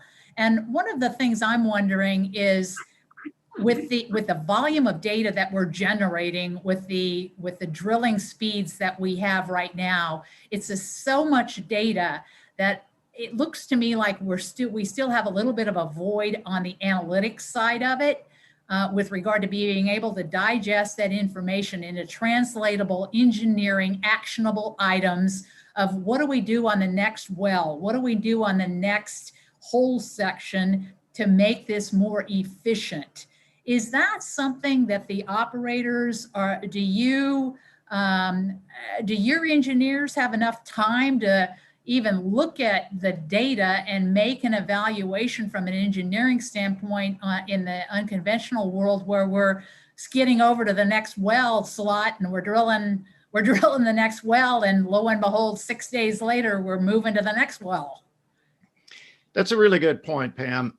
And there's been a lot of push in the industry to make data easy for engineers to access, easy to view, and that's still a hopeless lost cause. There's too much data now. I've just dismissed all of that. We'll just live with what we have, but we need to put all of our focus on automated analytics that only tell us to go look at a certain amount of data at a certain time, or just immediately take an action. Like be able to detect a motor stall, and then immediately the rig control system gets triggered to slow the pump rate down and gradually pick up off bottom, and then tell the driller, hey, you need to do something about this. But yeah, to make data easy to look at, there's still too much of it. Their engineers will never cope with all of that.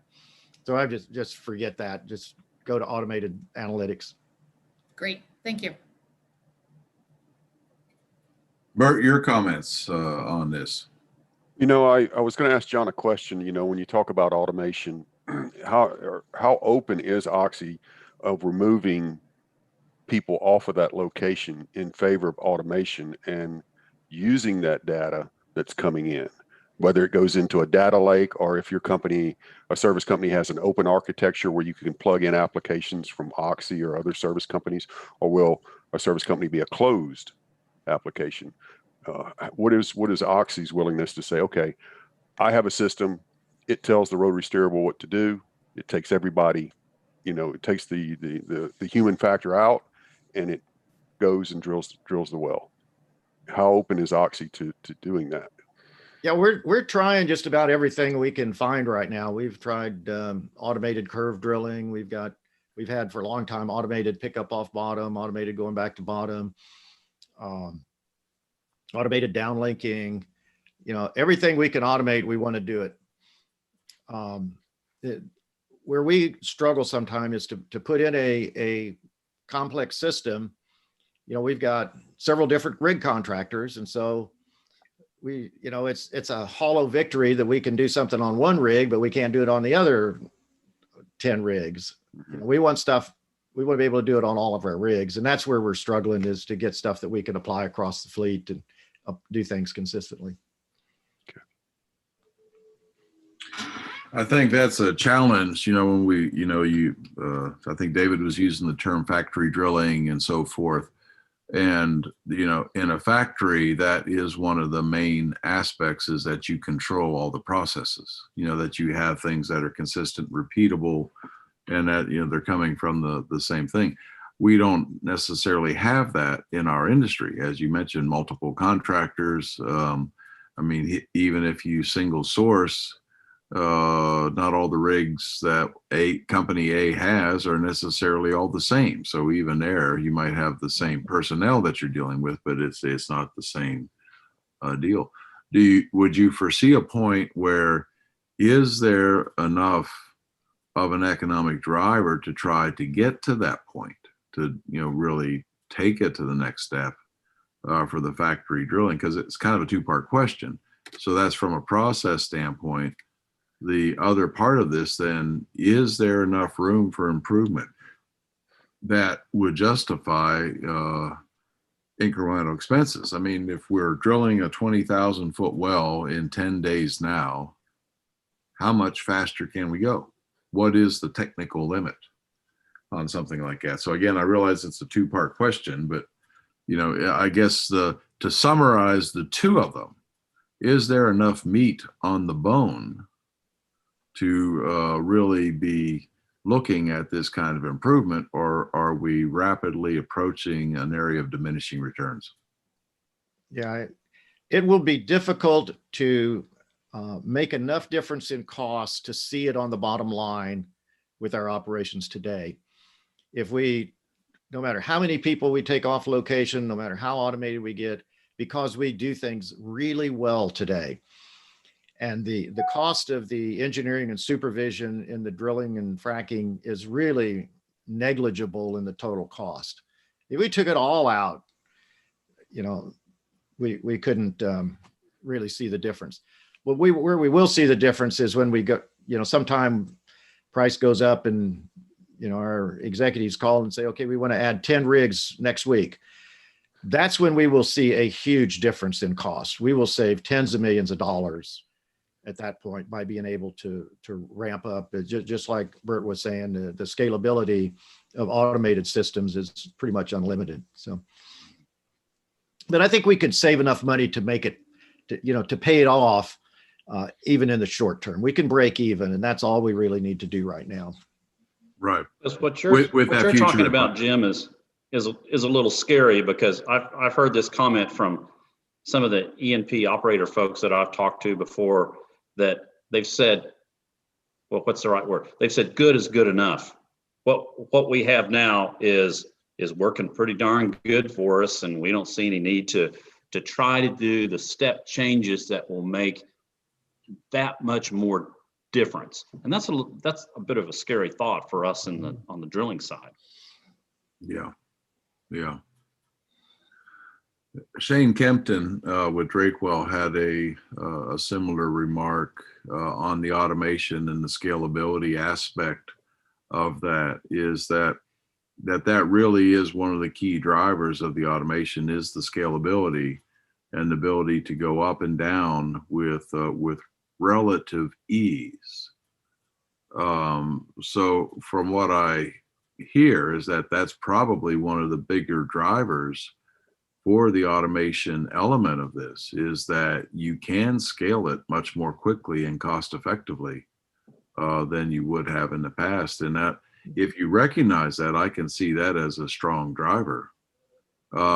So turning that over to the service company side, then Bert and Pam, there's the new tools coming out, iCruise with its automated capabilities and so forth. And I know that Scientific has some similar technologies and techniques.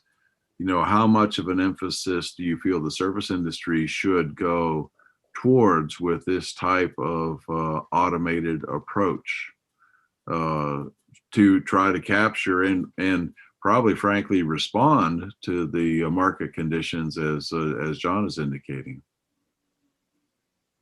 Well, I'll jump in first, Bert, and then as the newbie in the group, I'll jump in first. I saw you squirming there. You were asking the question. David showed us a number, didn't he? 2021, $38 billion worth of spending on the drilling side of the business in the U.S. Right. U.S. alone, $38 billion.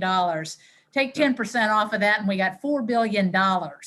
I think any of us on the OFS side would say we'll take $4 billion and spread it among ourselves to increase the return on capital investment that we've made in tools and equipment. So I guess I'm a proponent that we're going to have to continue to figure out ways to get it better, faster, cheaper. From an automation standpoint, what we're going to continue to do is I think automation, I agree completely with what Bert said, is automate, and John, to that extent too. We all know what happens when the lid comes off of activity level. We go through the curve of, we waste more money as an industry than most people have ever thought about when we get inefficient activity going on in our industry. And what automation will hopefully instill in all of us is some of that discipline. I'm not real sure that the investor community is going to allow us to become inefficient ever again. They are absolutely demanding that we, with the pullback of capital on the investment side, the investors are absolutely demanding that we get better and better. So I think the only way that we can do it is from an automation standpoint, and to get some active learning into the process and to and to get rid of the reinventing the wheel every time the activity level picks itself up. Yeah, Pam, you're spot on. The automation, but I have a rule of thumb that I kind of use in this downturn. A lot of people exited our industry. You know, my rule of thumb is I think only 1 out of 5 will ever come back into it. And if the uplift comes, you know, the value presented by the automation is going to have to be there. We just won't be able to do it. And you'll go through a horrible learning curve that we've all seen. The other side of that is, again, you know, for capital to come to us to develop these new systems, you know, you've got to be able to make money. That's the bottom line. And no matter how efficient you get, if you're not making money, you're not in business.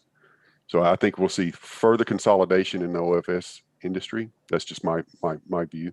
I think we'll see further consolidation. The automation point is here to stay. It's not going to go away. It's going to get even more intense. That's where I'm at. David, what's your perspective on this conversation? Well, I think Bert just made a good comment. I think we would be surprised over at Spears that there has not been more exiting from the market. If you take a look at drill bits, isn't a good example because there are only 5 or 6 suppliers. Directional drilling, no, that's a perfect example of 35, 40. I'm not sure. Directional drilling MWD companies that are, you know, there's a bunch of them out there, and we've actually been multiply surprised. by 2, David. Multiply by 2. There you go. There you go. That's 106, and I think it's down to 112 now. There you go. That's a lot. Well, how these guys come out of nowhere and open up a company, you know? And that's too many. Yeah, and that's way too many.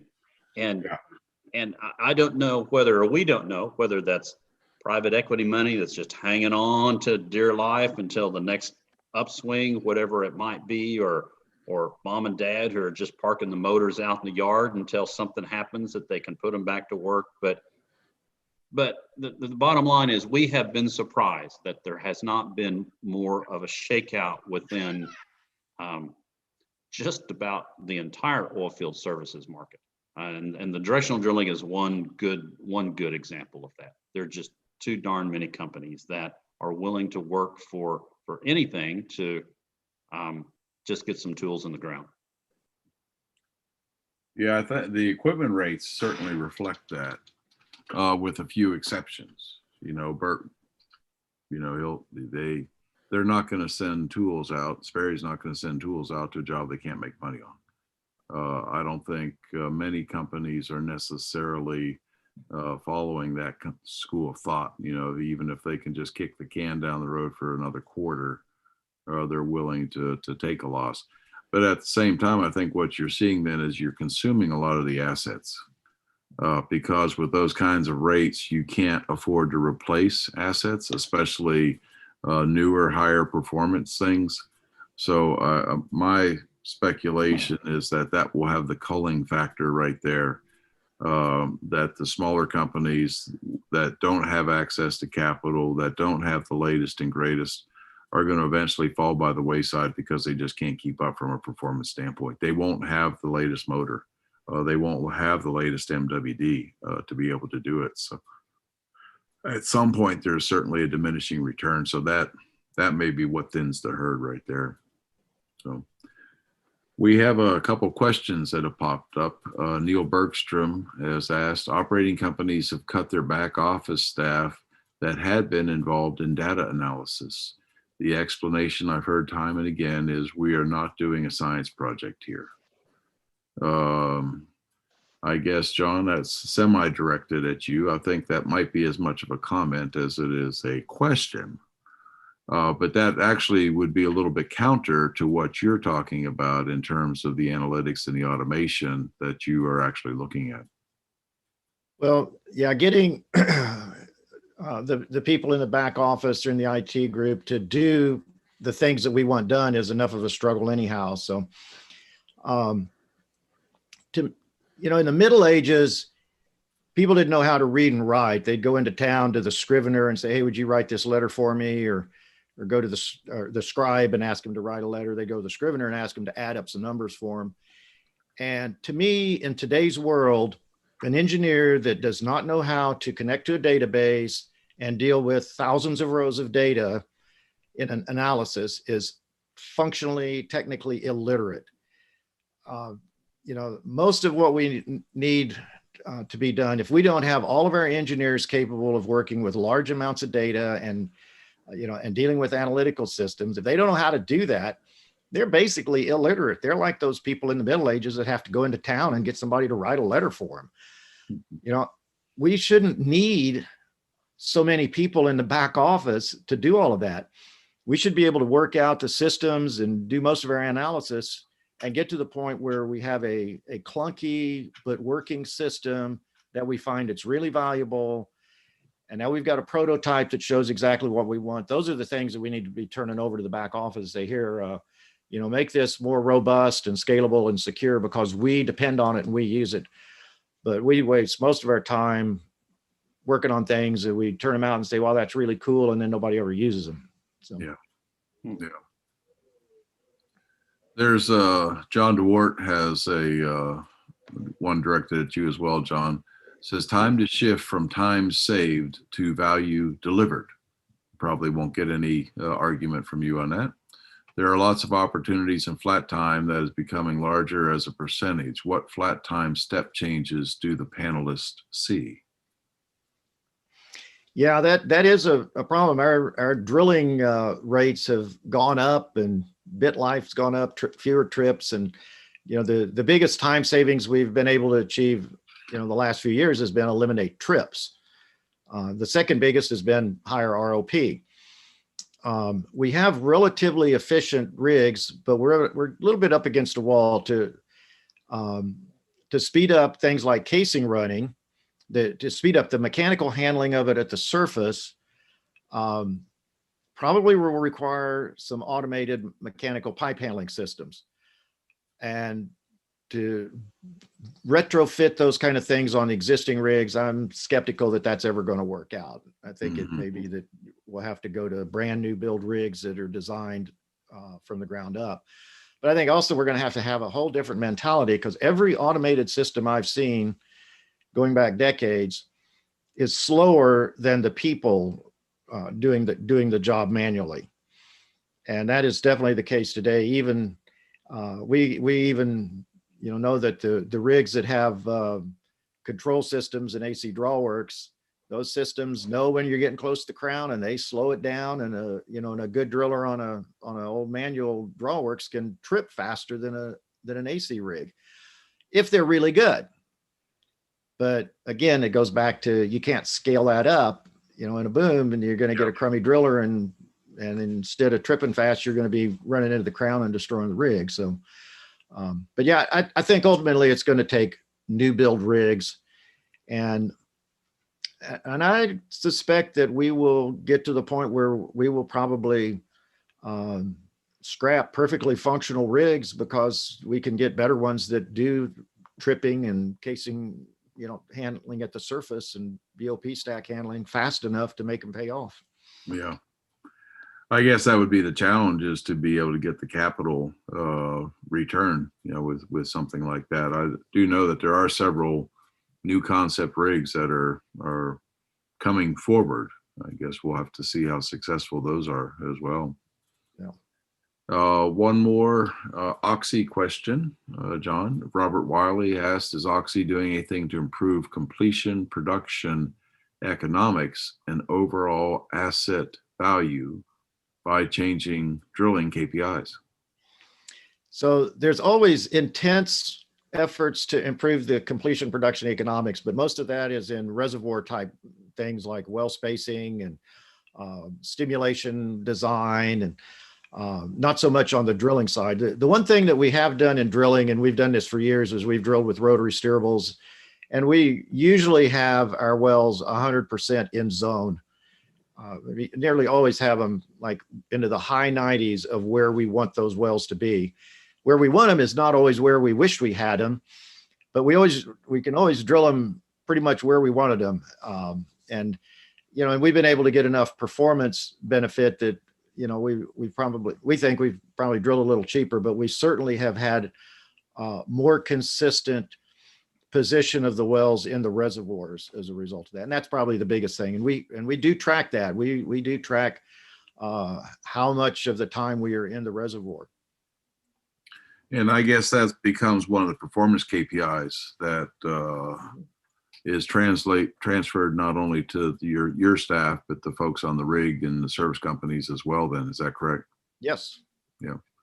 And you've seen measurable results from that? There's been measurable improvements that come see, come saw? It's hard to, you know, to measure things because the variation from the geology is so much. It's really hard, but we just kind of take it on faith that if all our wells are positioned at where we want them, we're going to get the best drainage. Right. You know, and we do things like, you know, survey verification processes because, you know, we don't want our wells to unknowingly be off the lease or, you know, 10 feet apart instead of 300 feet apart. Right. And, you know, and having the, you know, the survey accuracy at the end of a 10,000-foot lateral, you know, it's pushing the limits there. Yeah, it really is. Well, folks, we've got about 5 minutes left. Would maybe a summation, 1 or 2 minute summary of what you've seen? Bert, if you wanna, would you go first, please? First of all, let me thank you for inviting me. It's been a great to hear other industry people speak on this topic. You know, for us, you know, on my side, we see somewhat of a rental model starting to pop its head up in North America. We're looking at that. The automation is definitely going to be there, but in the end, how much more can you get out of the well? And then we had one agenda before, Jim, where we said, you know, drill towards production. Okay. Yeah. And would the operator ever think about putting a KPI in there on better production from drilling a straighter well? In other words, not having these bellies in these wells where production drops out. But great panel session. I thank everybody, and I'll turn it over to Pam now. Okay. Pam? Well, again, thank you very much for the invitation. It's been great to hear the perspective from lots of people that have significantly more experience on the OFS side than I do. I can say from our perspective at Scientific that technology will continue to be a key driver for us. We think that technology is here to stay with regard to the increased economics, the increased viability of every well that we drill. Every bottom hole assembly run is important, so the technology that's associated with that will be absolutely critical. And taking advantage of those technologies that add value. Much as John said, we're not here for science projects either. If it doesn't add value and doesn't add value to the customers that we're doing business for, then the technology and the analytics and the data just don't mean anything. So I'm truly confident that we've still got a lot of running room left in the drilling side of the business, and it's going to be an extremely interesting evolution as we go forward. Pam, that could be a good marketing byline. Scientific doesn't do science projects. John, any last thoughts? Well, the one thing that about the drilling business that I think is different from a lot of, even in the oil business, on a typical drilling location, there will be maybe 2, sometimes 3 or 4 of the operator people on the location, and everybody else is from another company. And we have to create a virtual organization on site with all these companies working together, the people working together, the data being exchanged. So we're all in this together. And, you know, we need to, you know, work out ways that you can succeed and we can succeed. 'Cause, you know, we're not making any money. You're not making any money. Nobody's making any money right now, really. And, we depend on you for things. We have absolutely zero knowledge on things like how to design an electronic circuit for a downhole tool. We know nothing about that. We totally depend on you. So, you know, even though we hammer on pricing and, you know, we argue about things, we still need you, and we all got to work together. I really think that we as an industry need to work more on trying to figure out how do we exchange data together. And, you know, and maybe sometime in the future when we get everybody on location, we'll have a safety meeting and a job safety analysis, and then we'll immediately move into the data meeting and the job data analysis to figure out how we're connecting all the data together. But I kind of think that's where we're going. Data is job one, right? Yeah, it's two. Safety is still after one. safety. Yeah, right, that's right. Good But correction. thanks very much. It's been a pleasure to get to participate. Thanks for being on. David, you started us off. Why don't you wrap us up? Sure. Just a couple of comments. And John, I'm glad to hear you say the recognition that we all need to work together. And I recall back in one of the busts with one of the big oil companies, and called into his office and demanded to lower prices across the board. And I said, why is it that whenever times are good, we are strategic suppliers and, you know, part of the family, and when times are bad, we're contractors and Red-haired stepchildren. Yeah, the red-headed stepchild. Yeah. No. He said that's not the case. John, I know you're different because I've known you for a long time, but I appreciate that type of sentiment from you, because I do think that's what it takes. You know, the end up here on a good note, Jim, is that from our side that we see a year that's better than last year with a lot less surprises. And hopefully we get all this COVID stuff behind us and we get people back in the offices and we get back to meeting again. And we look forward to more positive things in 2021 than we had in 2020. You know, David, I hope you didn't just jinx us by saying no more surprises. Putting your picture on Sports Illustrated. No, I didn't do that. No, what is it? It's the game, right? There's one of those games, Madden. There's the Madden curse, right? If you're a football player and you're on the cover of Madden, you know, it's sure that's right. Have that's a career-ending industry that year. So yeah, hopefully this isn't the Hutchison curse. You know, it is not. I guarantee you, it is. Richard would get rid of me in a heartbeat. No, yeah, that's right. You become a pariah, you know. But appreciate, Jim. You know, like I said earlier, we certainly support everything that you're doing with the IDD, and we thank you. Providing a platform and opportunity for everybody to communicate and network together. No, that's great. And I appreciate everybody's support. Well, folks, we have there's a couple more comments coming in, but we'll go ahead and wrap this up. I appreciate your participation in the conversation and for the transparency that's come through. I think, you know, to John's point, these are the types of things that help us to get to that objective, where we do have aligned objectives. We know where what the goal is and what everybody's role is in trying to get that. You know, we've talked about, you know, directional drilling is the tip of the spear, we've called it, because of the operational influence that the industry has in placing a well and getting a well down. So I think if we can sharpen the point a little bit, then I think we'll all be in good shape. So thanks so much, everybody. Keep an eye out we have a bunch of stuff coming up through February and March as well. So I hope to see you at some of those events, whether virtual or live. So. All right. Thank you, Jim. Thank you, everyone. Thank you, Jim. Thanks. Thank Bye. you. It's a pleasure. Thank you. Bye-bye. Bye.